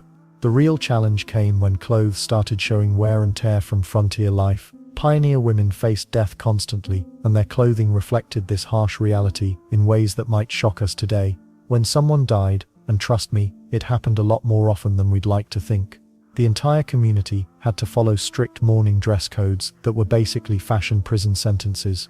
A widow didn't just throw on a black dress for the funeral and call it good. She wore head to toe black for an entire year. We're talking black dress, black bonnet, black stockings, black shoes, black everything. Even her handkerchief had to be black. And here's the kicker, after that first year, she wore black for the rest of her life. Remarried or not, once you were a widow, black became your signature color forever. But it wasn't just widows who got stuck in this mourning fashion trap. When a parent died, children wore black armbands that had to stay visible on their regular clothes for months. Mothers who lost babies, which happened heartbreakingly often, wore black for 6 months minimum. Even distant relatives required specific mourning periods with designated clothing colors. The mourning dress code had more rules than a military handbook. During the first year of mourning, jewelry had to be made from jet black materials only. No shiny metals, no colorful gems, nothing that might suggest you were anything less than completely devastated. Some women wore special mourning brooches made from the deceased person's hair woven into intricate patterns. Sounds creepy now, but back then it was the height of respectful remembrance. After that brutal first year, women could graduate to half-mourning colors. Purple and grey became acceptable, but only in the dullest, most somber shades possible. Bright purple, absolutely not. Light grey, don't even think about it. The colors had to scream, "I'm still sad," from across the room. Let's not forget how expensive this whole mourning business became. Most pioneer families couldn't afford to buy entirely new black wardrobes every time someone died. Women got creative and desperate. They dyed their regular clothes black, using homemade dyes from charcoal, walnut hulls, and iron shavings. The results were often streaky, faded quickly, and left black stains on everything they touched. And the weird part is, breaking these mourning dress rules could destroy your reputation faster than gossip at a church picnic. Communities watched each other like fashion police. If Mrs. Johnson showed up wearing navy blue instead of black, only 10 months after her husband died, tongues would wag for years. People would question her love for her deceased husband, her moral character, even her fitness as a mother. The church played a massive role in enforcing these clothing rules. Pastors actually gave sermons about proper mourning attire. They'd shame women who didn't follow the dress code long enough, or who seemed too eager to return to colorful clothing. Some churches had unofficial seating sections where mourning women sat together, displaying their grief like a public exhibition. Children's mourning clothes created their own special torture. Kids grew fast, but mourning periods lasted months. Parents had to constantly let out seams and add fabric to black dresses that their children would outgrow before the mourning period ended. Some families passed mourning clothes between children like hand-me-down sadness. But here's something that might surprise you. Mourning clothes had to be well-made and fashionable within their color restrictions. Sloppy mourning attire suggested you didn't respect the deceased enough to dress properly. Women still wore corsets, multiple petticoats, and carefully styled bonnets. Grief couldn't excuse poor tailoring or wrinkled fabric. The economic impact of mourning clothes hit frontier families hard. When the family breadwinner died, widows had to spend money they didn't have on black clothing instead of food or shelter. Some widows borrowed mourning clothes from neighbors, but that created social awkwardness when multiple women needed black dresses simultaneously. Men's mourning clothes were simpler but still expensive. Black suits, black hats, black armbands. At least men could return to regular colors after a few months, while women stayed trapped in black indefinitely. This gender difference in mourning periods reflected the belief that women felt emotions more deeply and needed longer to recover from loss. Mourning jewelry became its own cottage industry. Craftspeople specialized in creating black brooches, earrings, and hair accessories. Some pieces incorporated photographs of the deceased person, surrounded by black borders and dark materials. These jewelry pieces often became family heirlooms, passed down through generations as reminders of ancestors. The most heartbreaking aspect was how mourning clothes affected children's understanding of death. Kids learned that death meant mama would look different, dress different, and act different for months or years. The visual reminder of loss stayed present in daily life through clothing choices. Different regions developed slight variations in mourning dress traditions, but the basic black requirements remained universal across the frontier. Whether you lived in Texas or Montana, losing a family member meant the same fashion restrictions applied. While death demanded such rigid clothing rules, pioneer women still found ways to express their personalities and maintain their social connections through their everyday work clothes and special occasion outfits. Most people think pioneer women just threw on whatever old dress they had and called it a day. Wrong, dead wrong. These women actually cared more about looking proper than we do today, and they managed it while milking cows and choking on prairie dust. Hollywood completely lied to us about pioneer fashion. Those movies show women in brown sackcloth looking like they hadn't seen a mirror in decades. The truth, pioneer women read the same fashion magazines as their fancy city cousins. They just had to get creative about following the trends while living in a place where the nearest neighbor was 5 miles away. Real pioneer women brought their best dresses west in those cramped wagon trains. They squeezed silk gowns into tiny trunks alongside cast iron pans and bags of flour. Many of these women had been fashionable ladies back east, and moving to Kansas didn't mean they suddenly stopped caring about their appearance. The weird part is how they managed to stay stylish while doing back-breaking farm work every single day. Looking good on the frontier wasn't vanity, it was survival. Your reputation depended entirely on how you presented yourself to the community. A woman who let herself go was considered morally suspect. Church on Sunday required your absolute best outfit, no exceptions. Marriage prospects for your daughters. Forget it if the family looked poor or sloppy. Social standing linked directly to how well dressed you appeared in public, which makes perfect sense when you think about it. In small communities, everyone watched everyone else constantly. Then there's the corset situation that'll blow your mind. Even pioneer women wore these torture devices every single day. They only skipped them during the heaviest farm work, and even then some stubborn ladies kept them on while churning butter and feeding chickens. Women brought multiple corsets west in their already limited luggage space. That tells you everything about priorities right there. Wearing a loose corset, or minus, heaven forbid, no corset at all, meant you were probably considered immoral by the community. A proper Christian woman stayed laced up tight, regardless of whether she was attending a church social or shoveling horse manure. The discomfort was just part of being a respectable lady. Let's talk about what went on underneath all those fancy dresses. The chemise came first, moms. Basically a long cotton undershirt that absorbed sweat and protected the expensive outer dress from body oils. Then came pantalettes, which were baggy underwear that went all the way down to the ankles. Elastic didn't exist yet, so everything tied with strings and ribbons. Stockings got held up by garters or just tucked into those pantalettes. Women changed their chemise weekly if they were lucky enough to have soap available. Multiple petticoats created that perfect bell-shaped skirt silhouette everyone expected.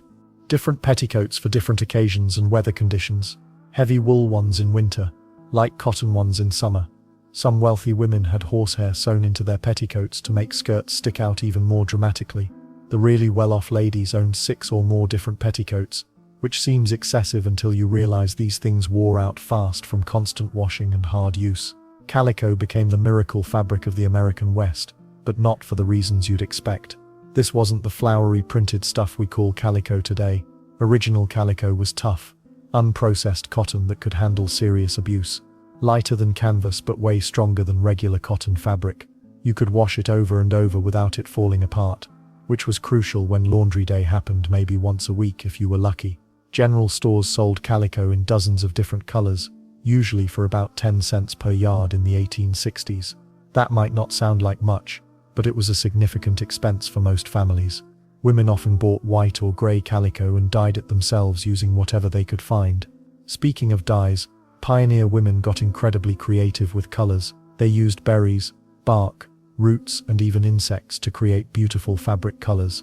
Indigo blue was the most popular store-bought dye because it lasted longest. Red came from madder root or tiny cochineal insects. Yellow could be made from onion skins or turmeric powder. Black dye cost the most, so it was saved for special occasions like weddings and funerals.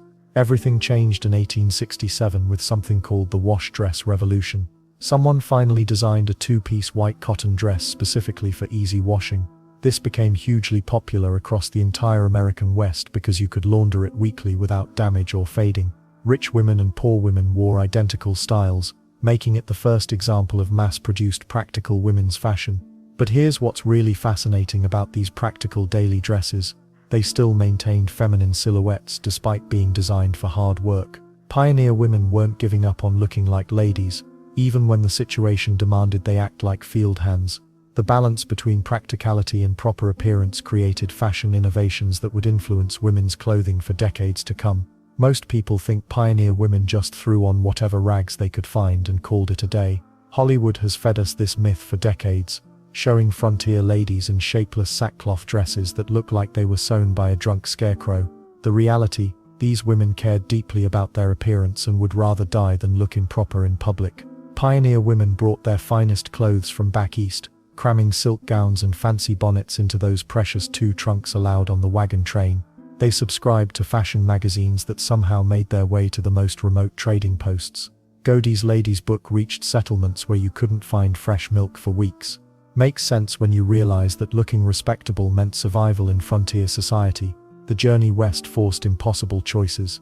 2 trunks per family, that's it. Women had to decide between extra flour or that emerald silk dress they wore to their sister's wedding.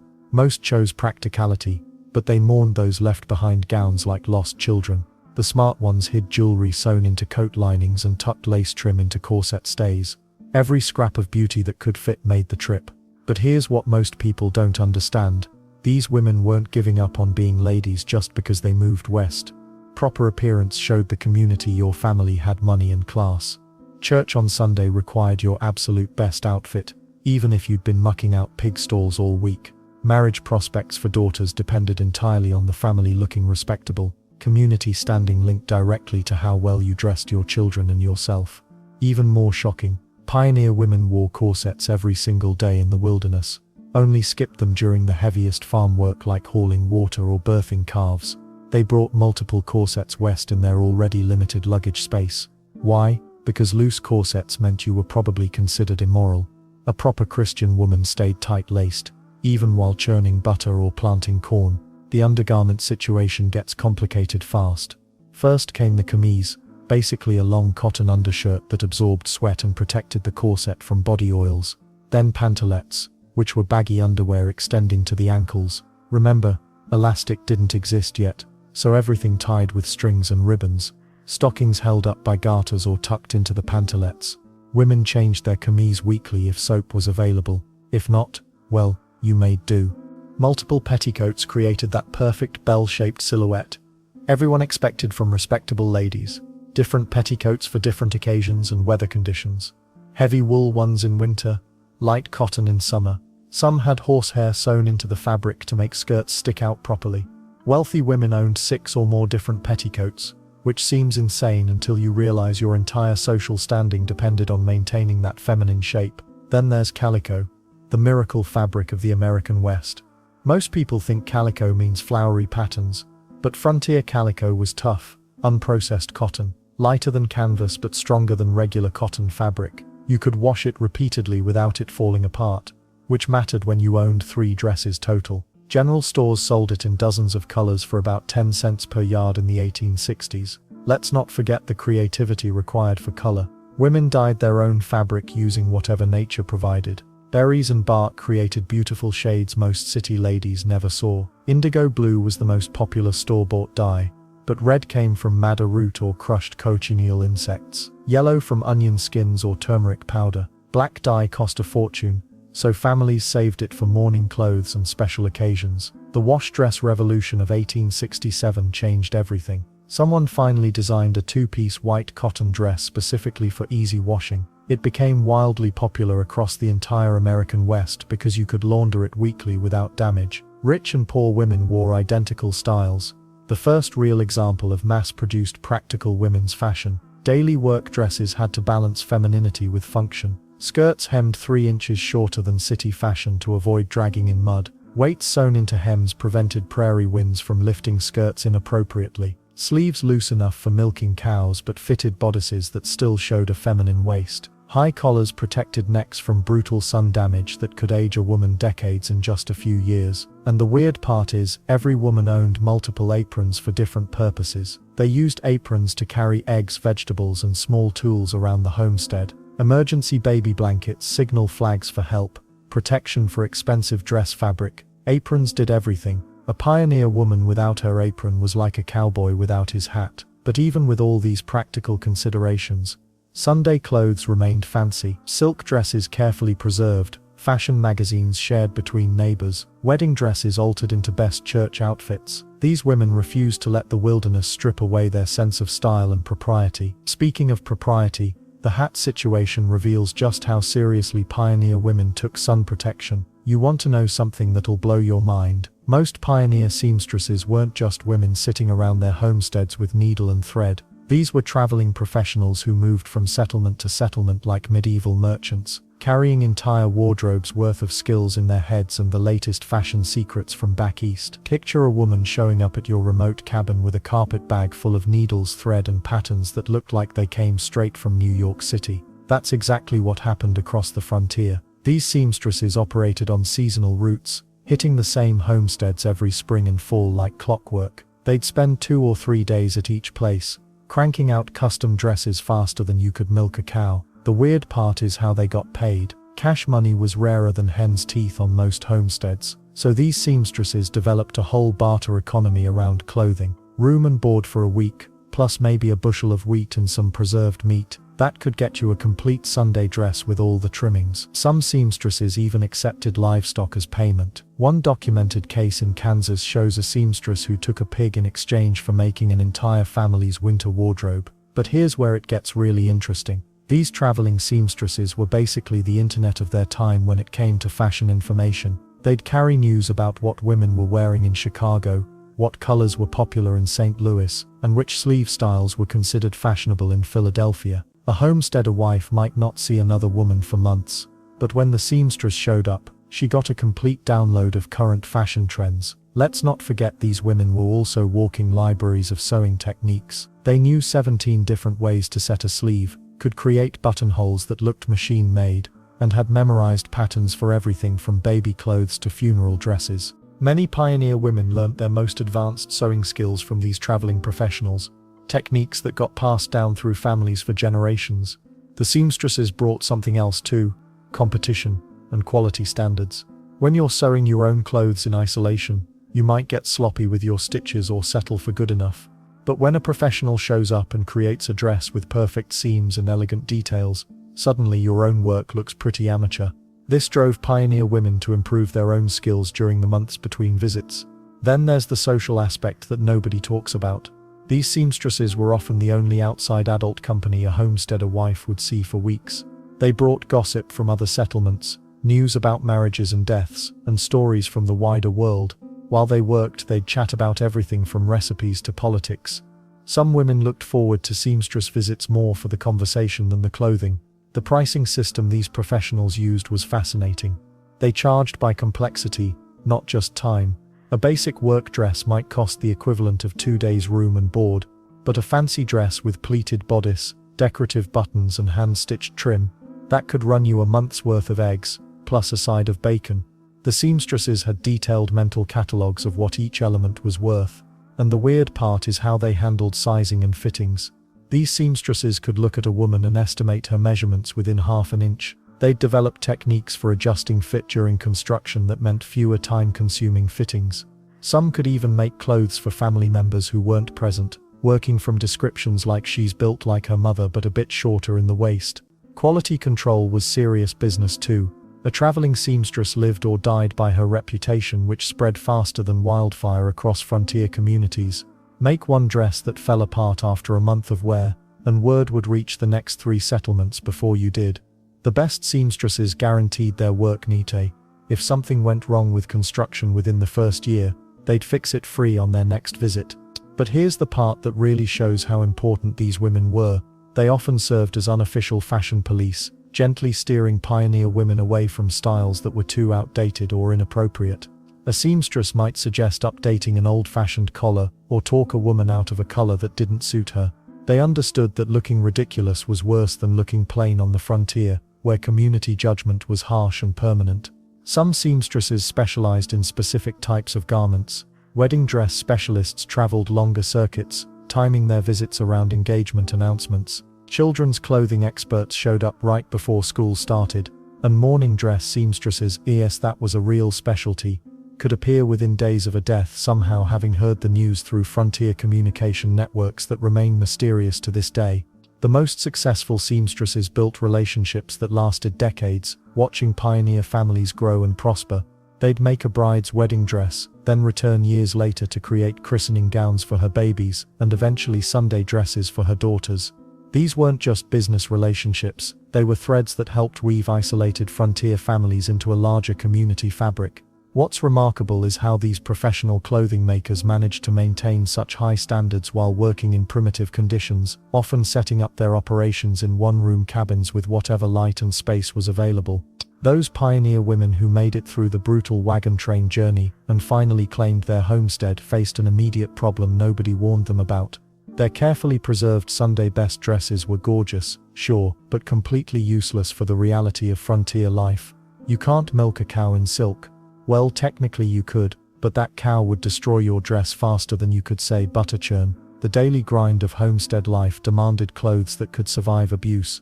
We're talking about women who needed to chop wood, haul water from wells, tend vegetable gardens, feed chickens and scrub floors on their hands and knees. Their fancy dresses from back east became museum pieces hanging in crude log cabin wardrobes, waiting for special occasions that might never come. But here's where pioneer women got creative. They developed what we'd now call a capsule wardrobe centuries before fashion magazines invented the term. Most women owned exactly 3 types of dresses: work dresses for daily chores, slightly nicer dresses for town visits, and their precious Sunday best for church and special events. That's it. 3 categories to cover every situation life could throw at them. The work dress became the unsung hero of frontier fashion. These weren't the flowing, romantic garments you see in movies. Real work dresses were engineering marvels disguised as clothing. The skirts were hemmed a scandalous 3 inches shorter than city fashion, to prevent tripping over fabric while climbing into chicken coops or running after escaped livestock. Sleeves were designed loose enough to allow full arm movement for kneading bread or wielding an axe, but still fitted enough to maintain that feminine silhouette women refused to abandon. Then there's the genius of the wash dress. The revolutionary concept that changed everything in 1867.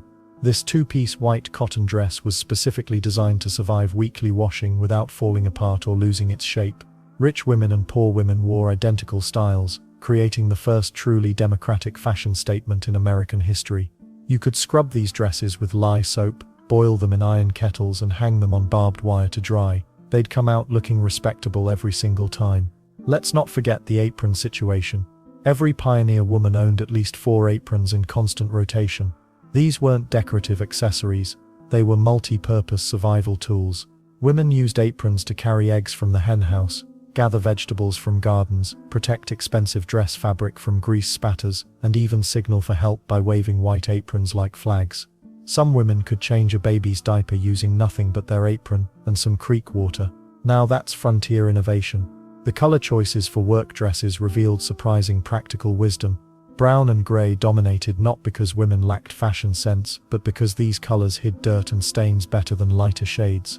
A woman could work all day in a brown calico dress, brush off the surface dirt, and still look presentable for evening prayers. White dresses were reserved for Sundays and special occasions when women could afford to stay clean. But the weird part is how these practical women still managed to maintain some feminine touches even in their work clothes. They'd add a small ruffle to a collar, embroider tiny flowers on apron pockets, or use colorful thread to darn holes in strategic patterns. These details took extra time they barely had, but maintaining their identity as ladies remained non-negotiable even in the wilderness. Seasonal adjustments required serious planning. Summer work dresses were made from lighter cotton fabrics, but still featured those long sleeves for sun protection. Pioneer women learned the hard way that prairie sun could burn exposed skin in minutes. Winter work dresses used heavier wool fabrics and incorporated clever layering systems. Women would add or remove petticoats, shawls and aprons depending on whether they were working inside by the fire or outside in freezing temperatures. The durability requirements for work clothes were absolutely insane. A single dress might need to last 2 or 3 years with daily wear and weekly washing. Women reinforced high-stress areas like armholes and pocket corners with extra stitching. They'd replace buttons multiple times and patch worn spots until the original fabric became secondary to the repair work. Laundry day transformed work dresses into temporary fashion disasters. Monday mornings found women wearing their worst, most patched dresses while their better work clothes hung drying on lines. This created a weekly social hierarchy where everyone understood that Monday visits were discouraged because nobody looked their best while doing the washing. What really amazes modern people is how these incredibly practical garments still maintained the basic silhouette of fashionable dress. Even work dresses featured fitted bodices, defined waistlines and full skirts. Pioneer women refused to adopt men's clothing or abandon feminine style even when it would have been infinitely more practical. This dedication to maintaining proper feminine appearance while performing back-breaking labor created unique challenges that required ingenious solutions. Women developed techniques for preserving their clothing that would make modern conservation experts weep with admiration. But work dresses were just the foundation of frontier fashion survival. The real test came when these same women needed to transform themselves from farm laborers into respectable ladies for social occasions. Hollywood has convinced us that pioneer women wandered around in shapeless brown sacks, looking like they'd given up on life entirely. Those movie costumes. Complete nonsense. Real pioneer women cared deeply about fashion, often more than their city cousins back east. They subscribed to fashion magazines, traded dress patterns like precious currency, and would rather skip a meal than appear in public looking shabby. The truth is, these women brought trunk after trunk of fancy clothes from their old homes. Silk gowns, lace petticoats, velvet capes, all carefully packed between layers of tissue paper. Fashion magazines somehow found their way to the most remote settlements, passed from neighbor to neighbor until the pages fell apart. Women studied every illustration, memorizing the latest sleeve styles and skirt lengths like their social lives depended on it. Because frankly they did. But here's where things got brutal. Most wagon trains allowed only 2 small trunks per family. 2 trunks for everything you'd need to start a new life. Women faced impossible choices every single day of packing. That emerald silk ball gown you wore to your wedding, or 3 pounds of flour that might keep your family alive. The hand-embroidered petticoat passed down from your grandmother, or an extra blanket for the baby. Many women spent their final nights before departure, sitting on bedroom floors, surrounded by piles of beautiful clothes they'd never see again. They'd hold up each dress, remember the occasions they'd worn it, then either fold it carefully into their precious trunk space, or set it aside for the neighbors. Some got creative, hiding jewelry sewn into coat linings, or removing expensive buttons to sew onto plainer dresses later. The smart ones prioritized differently than you'd expect. Sure, they brought practical work clothes, but they also made sure to pack at least one truly elegant outfit. Because looking good on the frontier wasn't vanity, it was survival strategy. Pioneer communities were tiny, isolated bubbles where everyone watched everyone else constantly. Your appearance communicated everything about your family's prospects, moral character, and social standing before you ever opened your mouth. Women who let themselves go were whispered about, pitied, and eventually shunned. Those who maintained high standards despite harsh conditions became community leaders. Church on Sunday required your absolute best outfit, no exceptions. Even if you'd spent the week birthing calves and scrubbing floors, Sunday morning meant transformation time. Women would wake up extra early to heat water, wash their hair, and carefully arrange their finest clothes. The church gathering wasn't just about worship, it was fashion show, social networking event, and marriage market all rolled into one. And let's not forget marriage prospects. Unmarried women knew that every public appearance was essentially a job interview for the position of wife. Men judged potential brides heavily on their ability to maintain proper feminine appearance despite frontier hardships. A woman who could look elegant while managing a homestead proved she had the skills to elevate her family's social status. Community standing linked directly to clothing quality in ways that seem almost cruel today. Families with money showed it through their women's wardrobes. Store-bought fabric, professional tailoring, multiple dress changes. These things announced that your husband was successful, your family was thriving, and you deserved respect from neighbors. But here's the weird part. Even the poorest pioneer women refused to abandon certain standards completely. They might wear patched dresses and mended stockings, but they'd still arrange their hair carefully each morning and keep their one good dress pristine for special occasions. Giving up on appearance meant giving up on hope itself. The pressure was enormous and never-ending. Women spent countless evening hours by candlelight, mending, altering, and improving their limited wardrobes. They traded fabric scraps, shared sewing techniques, and copied fashion ideas from anyone who'd recently visited a larger town. Every stitch had to count because there were no second chances, no shopping trips to fix mistakes. Status competition between women could get vicious in these small communities. When Mrs. Johnson appeared at church wearing a new ribbon trim, every other woman noticed and started planning her response. When the doctor's wife ordered fabric from back east, it sparked weeks of gossip about showing off and putting on airs. Yet everyone secretly wished they could afford the same luxury. Weather made everything harder, but never excused poor appearance. Prairie winds that could knock over a grown man somehow weren't supposed to disturb your carefully arranged hair. Mud that swallowed wagon wheels shouldn't splash on your clean dress hem. Sun that blistered paint couldn't be allowed to darken your complexion or fade your colors. The most successful pioneer women mastered a delicate balance, practical enough to survive, elegant enough to thrive socially. They developed techniques and strategies that would make modern fashion consultants weep with admiration. Speaking of techniques, there was one particular undergarment that every single pioneer woman wore religiously, even in the wilderness. While we're talking about how pioneer women kept their families properly dressed despite impossible odds, there's one aspect of frontier fashion that Hollywood completely gets wrong. Most people picture pioneer women throwing on whatever rags they could find. But the truth, these ladies were obsessed with looking respectable, even when living in the middle of nowhere. The biggest myth about pioneer fashion comes straight from Western movies. You know the scene: women in faded, shapeless sack dresses that look like they haven't seen soap in months. Complete nonsense. Real pioneer women would rather go hungry than appear in public looking like slobs. They brought their finest dresses from back east, carefully packed between layers of tissue paper. Even in remote frontier towns, fashion magazines somehow found their way into women's hands, passed from neighbor to neighbor like precious treasure. Here's what's really wild. These women cared so much about proper appearance that they'd sacrifice food storage space for extra clothing. When you're loading a covered wagon and every pound matters, choosing between an extra bag of flour or your good Sunday dress wasn't an easy decision. Many women made heartbreaking choices, leaving behind silk gowns they'd worn to fancy parties, knowing they'd probably never attend such events again. But they always kept at least one nice outfit for special occasions. The practical clothes got priority, obviously.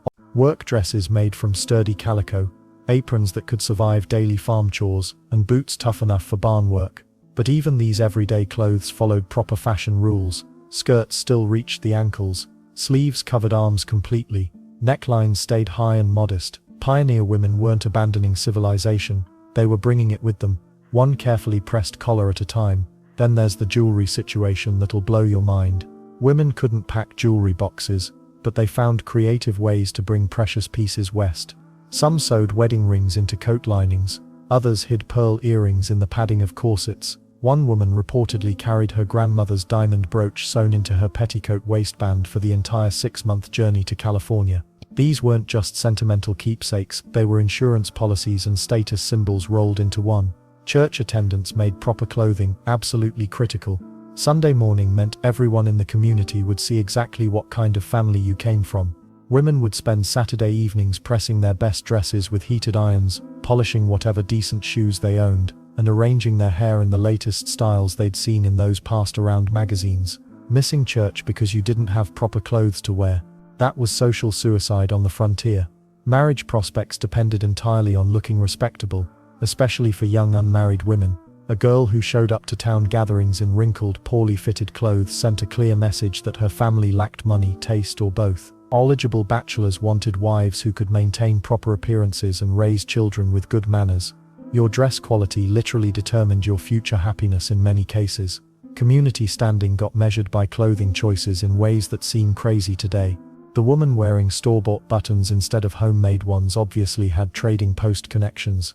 Silk ribbon trim meant extra spending money. Multiple petticoats showed you owned enough fabric to create proper skirt shapes. Even the thread quality in your hem stitches got noticed and discussed among neighbors. Nothing escaped judgment. But here's where it gets really interesting. The pressure to look good created an underground economy of fashion sharing.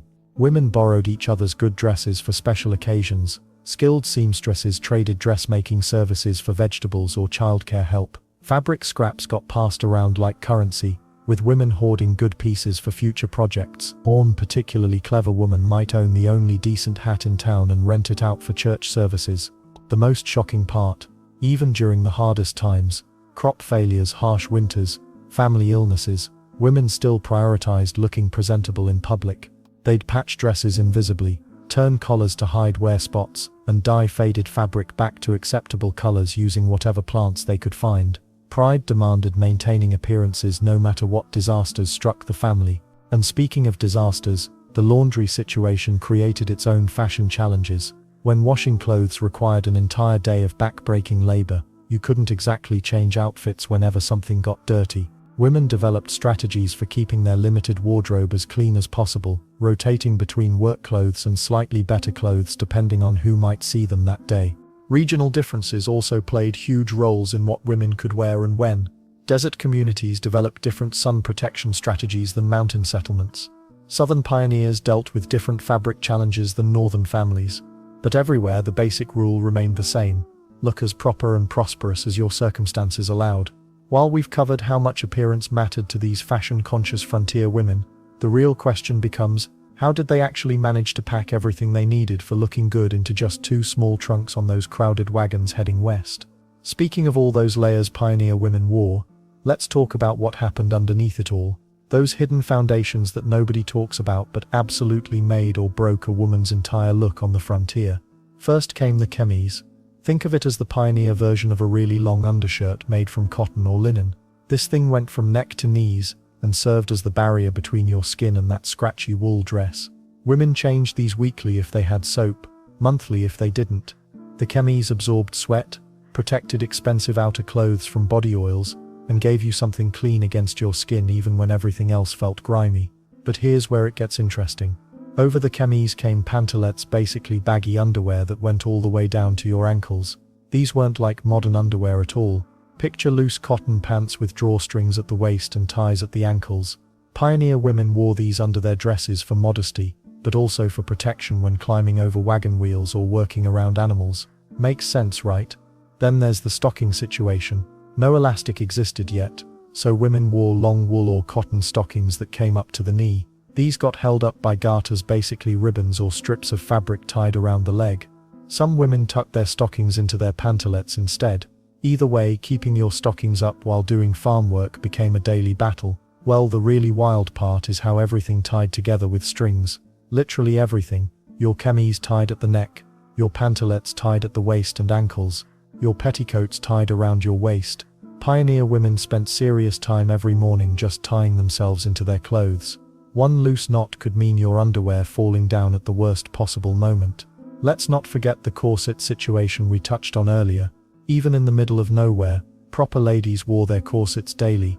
These weren't just fashion statements, they were moral statements.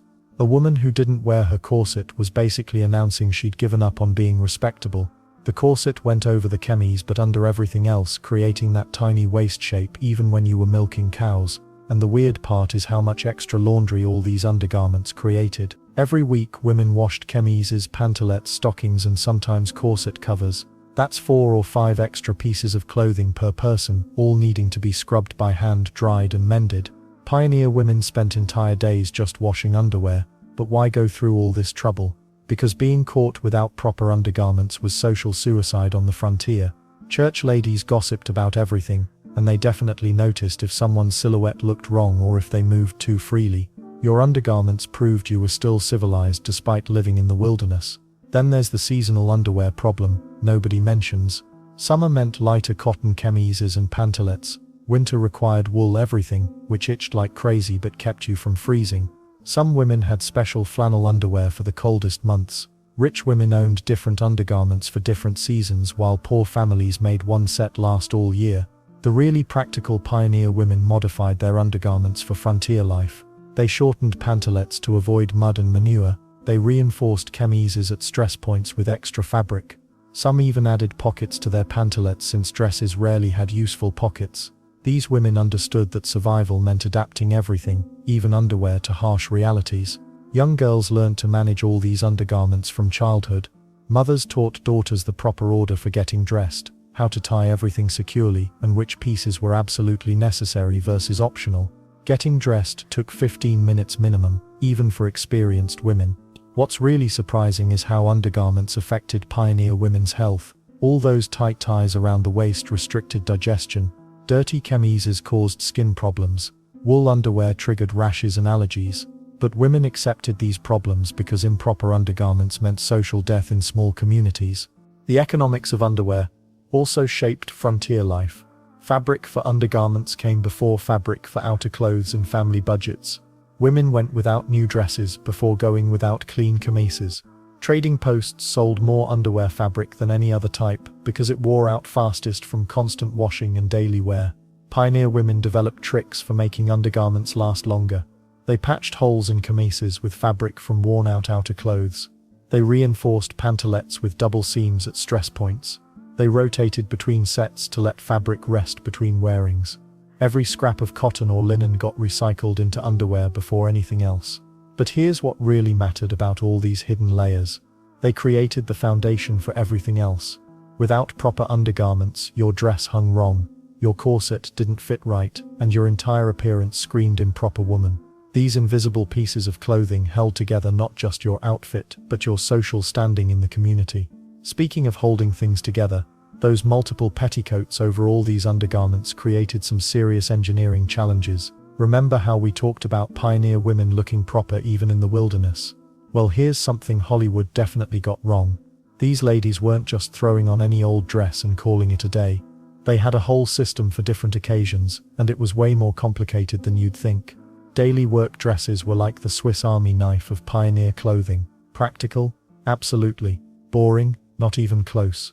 These women figured out how to look feminine while milking cows and chopping wood, which is honestly more impressive than anything you'll see on a fashion runway today. First off, those skirts weren't dragging on the ground like some medieval princess costume. Pioneer women hemmed their work dresses a scandalous 3 inches shorter than city fashion dictated. Why? Because tripping over your own skirt while carrying a bucket of pig slop wasn't exactly ladylike. But here's the clever part. They sewed weights into the hems to prevent the wind from lifting their skirts inappropriately. Prairie winds could knock a grown man over, but these ladies had it figured out. The sleeves tell their own story. Tight sleeves might look elegant in a parlor, but try milking a cow in them. Pioneer women made their work dress sleeves loose enough for serious physical labor, yet they still managed to maintain that feminine silhouette. Talk about having your cake and eating it too. Then there's the collar situation. High collars weren't just about looking proper, they were prairie survival gear. The sun on those treeless plains could burn your neck to a crisp faster than you could say homestead. So every work dress came with a high collar that protected against sun damage while still looking respectable enough for unexpected visitors.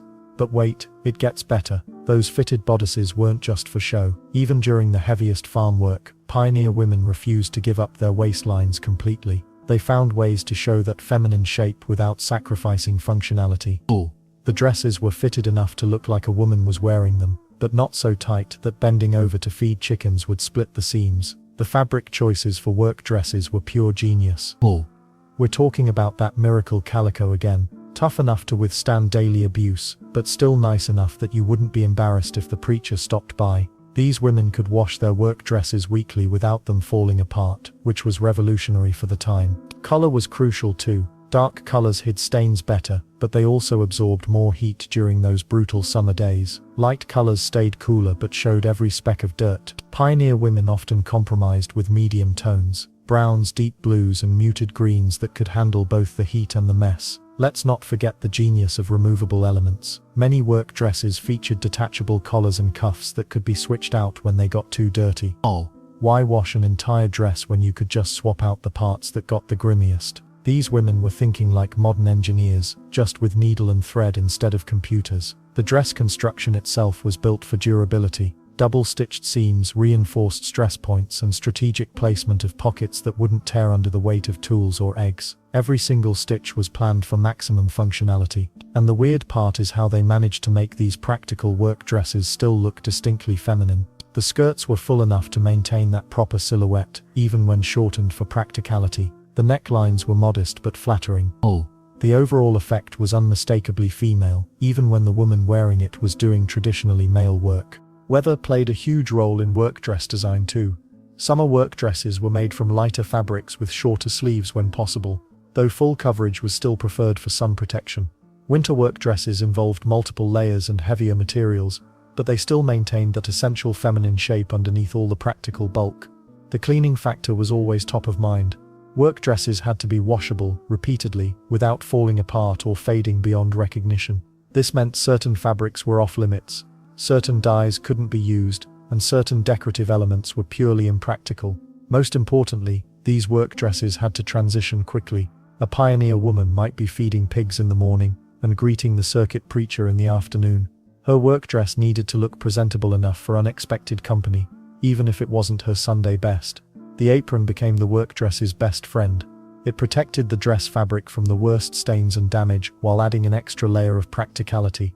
But that's just the beginning of the apron story. These simple garments were basically pioneer Swiss Army knives in fabric form, and their importance goes way beyond just keeping dresses clean. Hollywood got it all wrong. Those movies showing pioneer women in dirty burlap sacks, complete nonsense. The truth is, frontier ladies cared more about fashion than most people today care about their Instagram posts. They'd rather go hungry than look shabby, and many actually did choose style over sustenance when packing those wagons west. Most folks believe pioneer women just threw on whatever rags they could find and called it a day. But here's what really happened. These ladies subscribed to fashion magazines that somehow made their way across thousands of miles of wilderness. Godey's Lady's Book reached remote homesteads faster than some people get their Amazon packages today. Makes sense when you realize that looking proper wasn't vanity, it was survival. The journey west meant brutal choices. Women got exactly 2 trunks for their entire lives worth of belongings.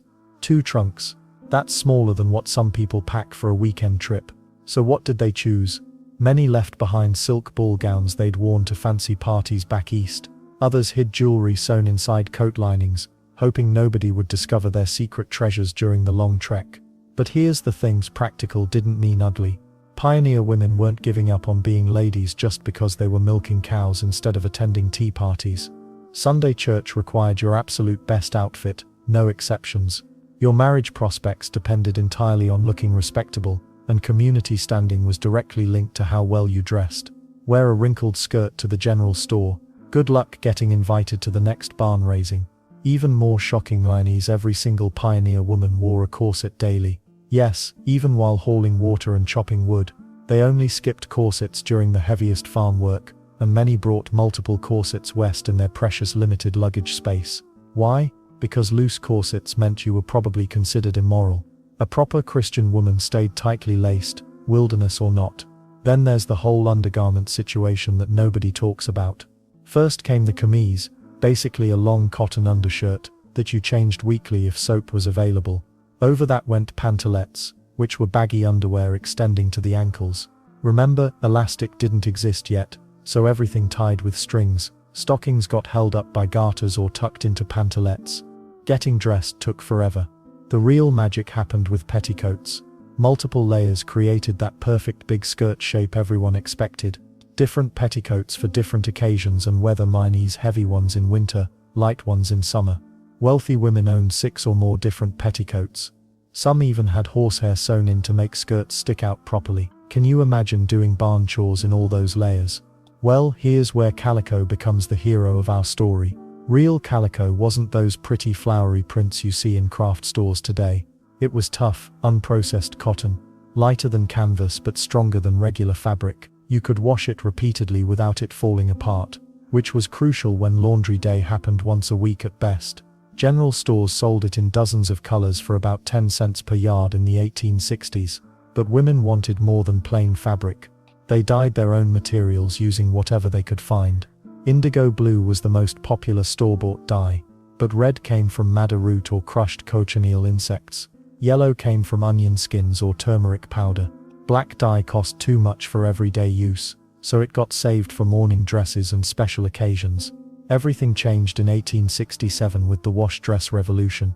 This 2-piece white cotton dress was specifically designed for easy washing and became hugely popular across the entire American West.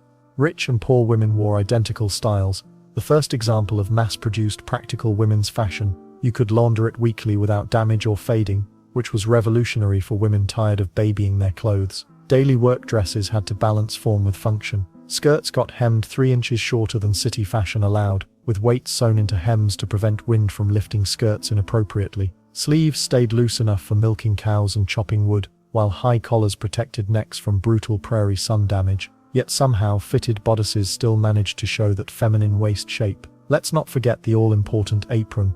Truly a pioneer woman's best friend. Every woman owned multiple aprons and used them for everything. They carried eggs, vegetables, and small tools in apron pockets, made emergency baby blankets from apron fabric, used white aprons as signal flags for help. Most importantly, aprons protected expensive dress fabric from daily wear and tear. The weird part is how they maintained Sunday best clothes even on the most remote homesteads. Silk dresses got carefully preserved for special occasions, while women shared those precious fashion magazines between neighbors. Wedding dresses eventually became Sunday outfits after alterations, and black mourning dresses, absolutely required for proper grieving periods. But the real challenge came with footwear and accessories, which created some surprisingly creative solutions that most people never consider. Most people imagine pioneer women threw on whatever ratty dress they could find and called it good. Hollywood loves showing frontier ladies in shapeless brown sacks, hair wild, looking like they'd given up on life entirely. But here's what really happened. These women cared deeply about looking proper, even in the middle of nowhere. The truth is way more fascinating than the movies suggest. Pioneer women brought their fancy Eastern dresses west in carefully packed trunks. They subscribed to fashion magazines that somehow found their way to remote trading posts. They spent evenings sewing intricate details onto work dresses. Why? Because looking respectable meant everything on the frontier. Back east, a woman might own 12 different dresses for different occasions. Out west, she'd be lucky to bring 3. The wagon train rules were brutal. Most families could pack only 2 trunks for everything. Women faced impossible choices every single day while packing: extra flour for the journey, or that beautiful silk gown from their wedding, warm wool stockings, or delicate lace petticoats their grandmother made by hand. Many women spent their final nights before departure crying over clothes they'd never see again. Letters home described the heartbreak of leaving behind entire wardrobes. But here's the clever part. Some women found sneaky ways around the trunk limits. They wore multiple dresses during travel, layering 3 or 4 outfits at once despite the heat. Others sewed jewelry and small valuables into coat linings, maximizing every inch of space. The journey west wasn't giving up on being a lady. These women were relocating civilization, not abandoning it.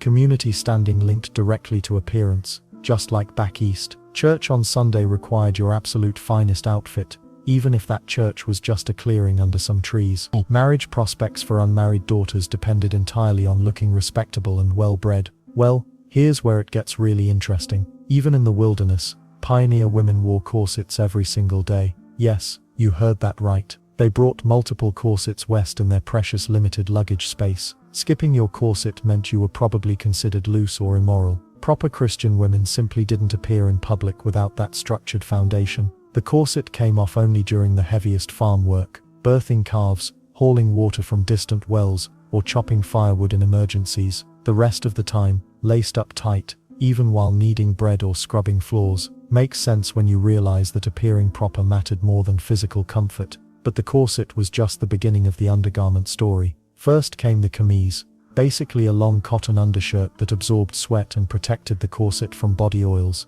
Then came pantalettes, which were baggy underwear extending all the way to the ankles. Remember, elastic hadn't been invented yet, so everything tied with strings and ribbons. Stockings presented their own challenges. They came up to the knee and stayed there with garters, or by tucking them into the pantalettes. Pioneer women changed their camise weekly if soap was available, which wasn't always guaranteed during harsh winters or dry spells. Then there's the petticoat situation, which was absolutely crucial for achieving that proper silhouette. Multiple petticoats created the big skirt shape that defined feminine fashion. Different petticoats for different occasions and weather conditions. Heavy wool petticoats in winter, light cotton ones in summer. Some wealthy women had horsehair sewn into their petticoats to make skirts stick out dramatically. The average pioneer woman owned at least 3 petticoats, while wealthier families might pack 6 or more. Each petticoat served a specific purpose: daily wear, church, special occasions. And the weird part is, petticoats often outlasted the actual dresses because they faced less direct wear and washing. Let's not forget the fabric that made frontier fashion possible: calico. Most people think calico means flowery patterns, but that's completely wrong. Real calico was tough, unprocessed cotton that could handle serious abuse. It was lighter than canvas but stronger than regular cotton. You could wash it over and over without it falling apart completely. General stores sold calico in dozens of different colors for about 10 cents per yard in the 1860s. Women bought bolts of calico and transformed it into everything from work dresses to children's clothes. The durability made it perfect for frontier life, while the variety of colors kept women from feeling completely deprived of beauty. But plain calico looked pretty boring straight off the bolt. Pioneer women became experts at dyeing fabric using whatever they could find. Berries and bark created beautiful natural colors. Indigo blue was the most popular store-bought dye. Red came from madder root or crushed cochineal insects. Yellow appeared from onion skins or turmeric powder. Black dye cost the most, so it was saved for special occasions or mourning clothes. The process of dyeing fabric properly required skill and patience. Too much heat ruined the cloth. Too little heat meant colors faded quickly. Women shared dyeing recipes like closely guarded family secrets. What revolutionized everything was the wash dress invention of 1867, which created a completely new approach to practical frontier fashion that nobody saw coming. Hollywood got pioneer women completely wrong. Those movies showing dirty, raggedly dressed women in shapeless sackcloth, pure fiction. Real pioneer women cared deeply about their appearance and worked incredibly hard to stay fashionable, even in the middle of nowhere. They brought their finest dresses from back east, subscribed to fashion magazines that somehow found their way to remote homesteads, and spent precious wagon space on clothing instead of survival supplies. The journey west forced impossible choices. Women could only bring 2 small trunks on those covered wagons. Think about that for a second. Your entire wardrobe had to fit in 2 boxes. They faced heartbreaking decisions between extra food or extra dresses, between practical work clothes or beautiful silk gowns they might never wear again. Many women left behind elaborate ball gowns and fancy bonnets, knowing they'd probably never attend another formal party. Some clever ladies sewed jewelry and small valuables into coat linings, hiding treasures in plain sight. But why did looking good matter so much when you're fighting rattlesnakes and building log cabins? Pioneer women weren't giving up their identity as proper ladies just because they moved to the wilderness. Your clothing showed the entire community that your family had money and class. Church on Sunday required your absolute best outfit, no exceptions. Marriage prospects for daughters depended entirely on the family looking respectable and well-dressed. Community standing linked directly to how you presented yourself in public. Here's something that'll blow your mind. Even pioneer women wore corsets every single day. They only skipped them during the heaviest farm work, like hauling water or chopping wood. These women brought multiple corsets west in their extremely limited luggage space. Wearing a properly laced corset showed you were a proper Christian woman with moral standards. Loose corsets, or heaven forbid, no corset at all, meant the community would probably consider you immoral and socially unacceptable. The foundation of every pioneer woman's outfit started with specific undergarments worn in exact order. First came the camise, basically a long cotton undershirt that protected your skin from the rough corset. Then came pantalettes, which were baggy underwear that extended all the way down to your ankles. Remember, elastic didn't exist yet, so everything tied with strings and ribbons. Stockings stayed up with garters or got tucked into the pantalettes. Most women changed their camise once a week, if they had soap available. Multiple petticoats created that perfect big skirt shape that defined feminine fashion. Different petticoats served different purposes. Heavy wool ones for winter, light cotton for summer. Some wealthy women had horsehair sewn into their petticoats to make skirts stick out dramatically. A well-dressed pioneer woman might own 6 or more different petticoats, each serving specific occasions and weather conditions. Then, there's calico, the miracle fabric that made frontier fashion possible. Most people think calico means flowery patterns, but original calico was tough, unprocessed cotton that could survive harsh frontier life. It was lighter than canvas but stronger than regular cotton, and you could wash it repeatedly without it falling apart. General stores sold calico in dozens of colors for about 10 cents per yard in the 1860s. Women became expert fabric dyers, creating beautiful colors from whatever nature provided. They used berries and tree bark to dye plain fabric into gorgeous shades. Indigo blue was the most popular store-bought dye, while red came from madder root or crushed cochineal insects. Yellow dye came from onion skins or turmeric powder. Black dye cost so much that families saved it for special occasions and mourning clothes. The wash dress revolution of 1867 changed everything for pioneer women. This 2-piece white cotton dress was specifically designed for easy washing and became hugely popular across the entire American West. You could launder it weekly without damage or fading, and both rich and poor women wore identical styles.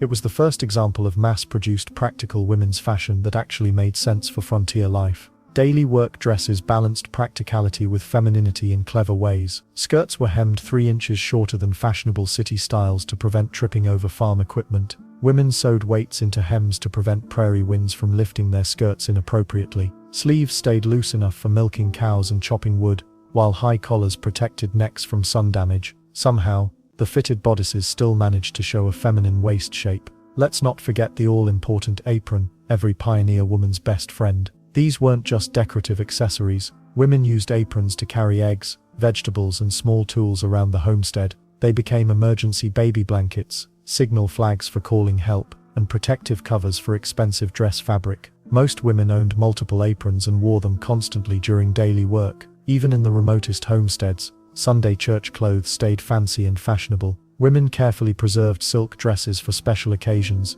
shared fashion magazines between neighbors, and altered wedding dresses to become their best Sunday outfits. The frontier might be wild, but civilization lived on through carefully maintained proper clothing and unwavering attention to fashionable appearance. Pioneer women proved that style and substance could coexist, even under the harshest conditions imaginable.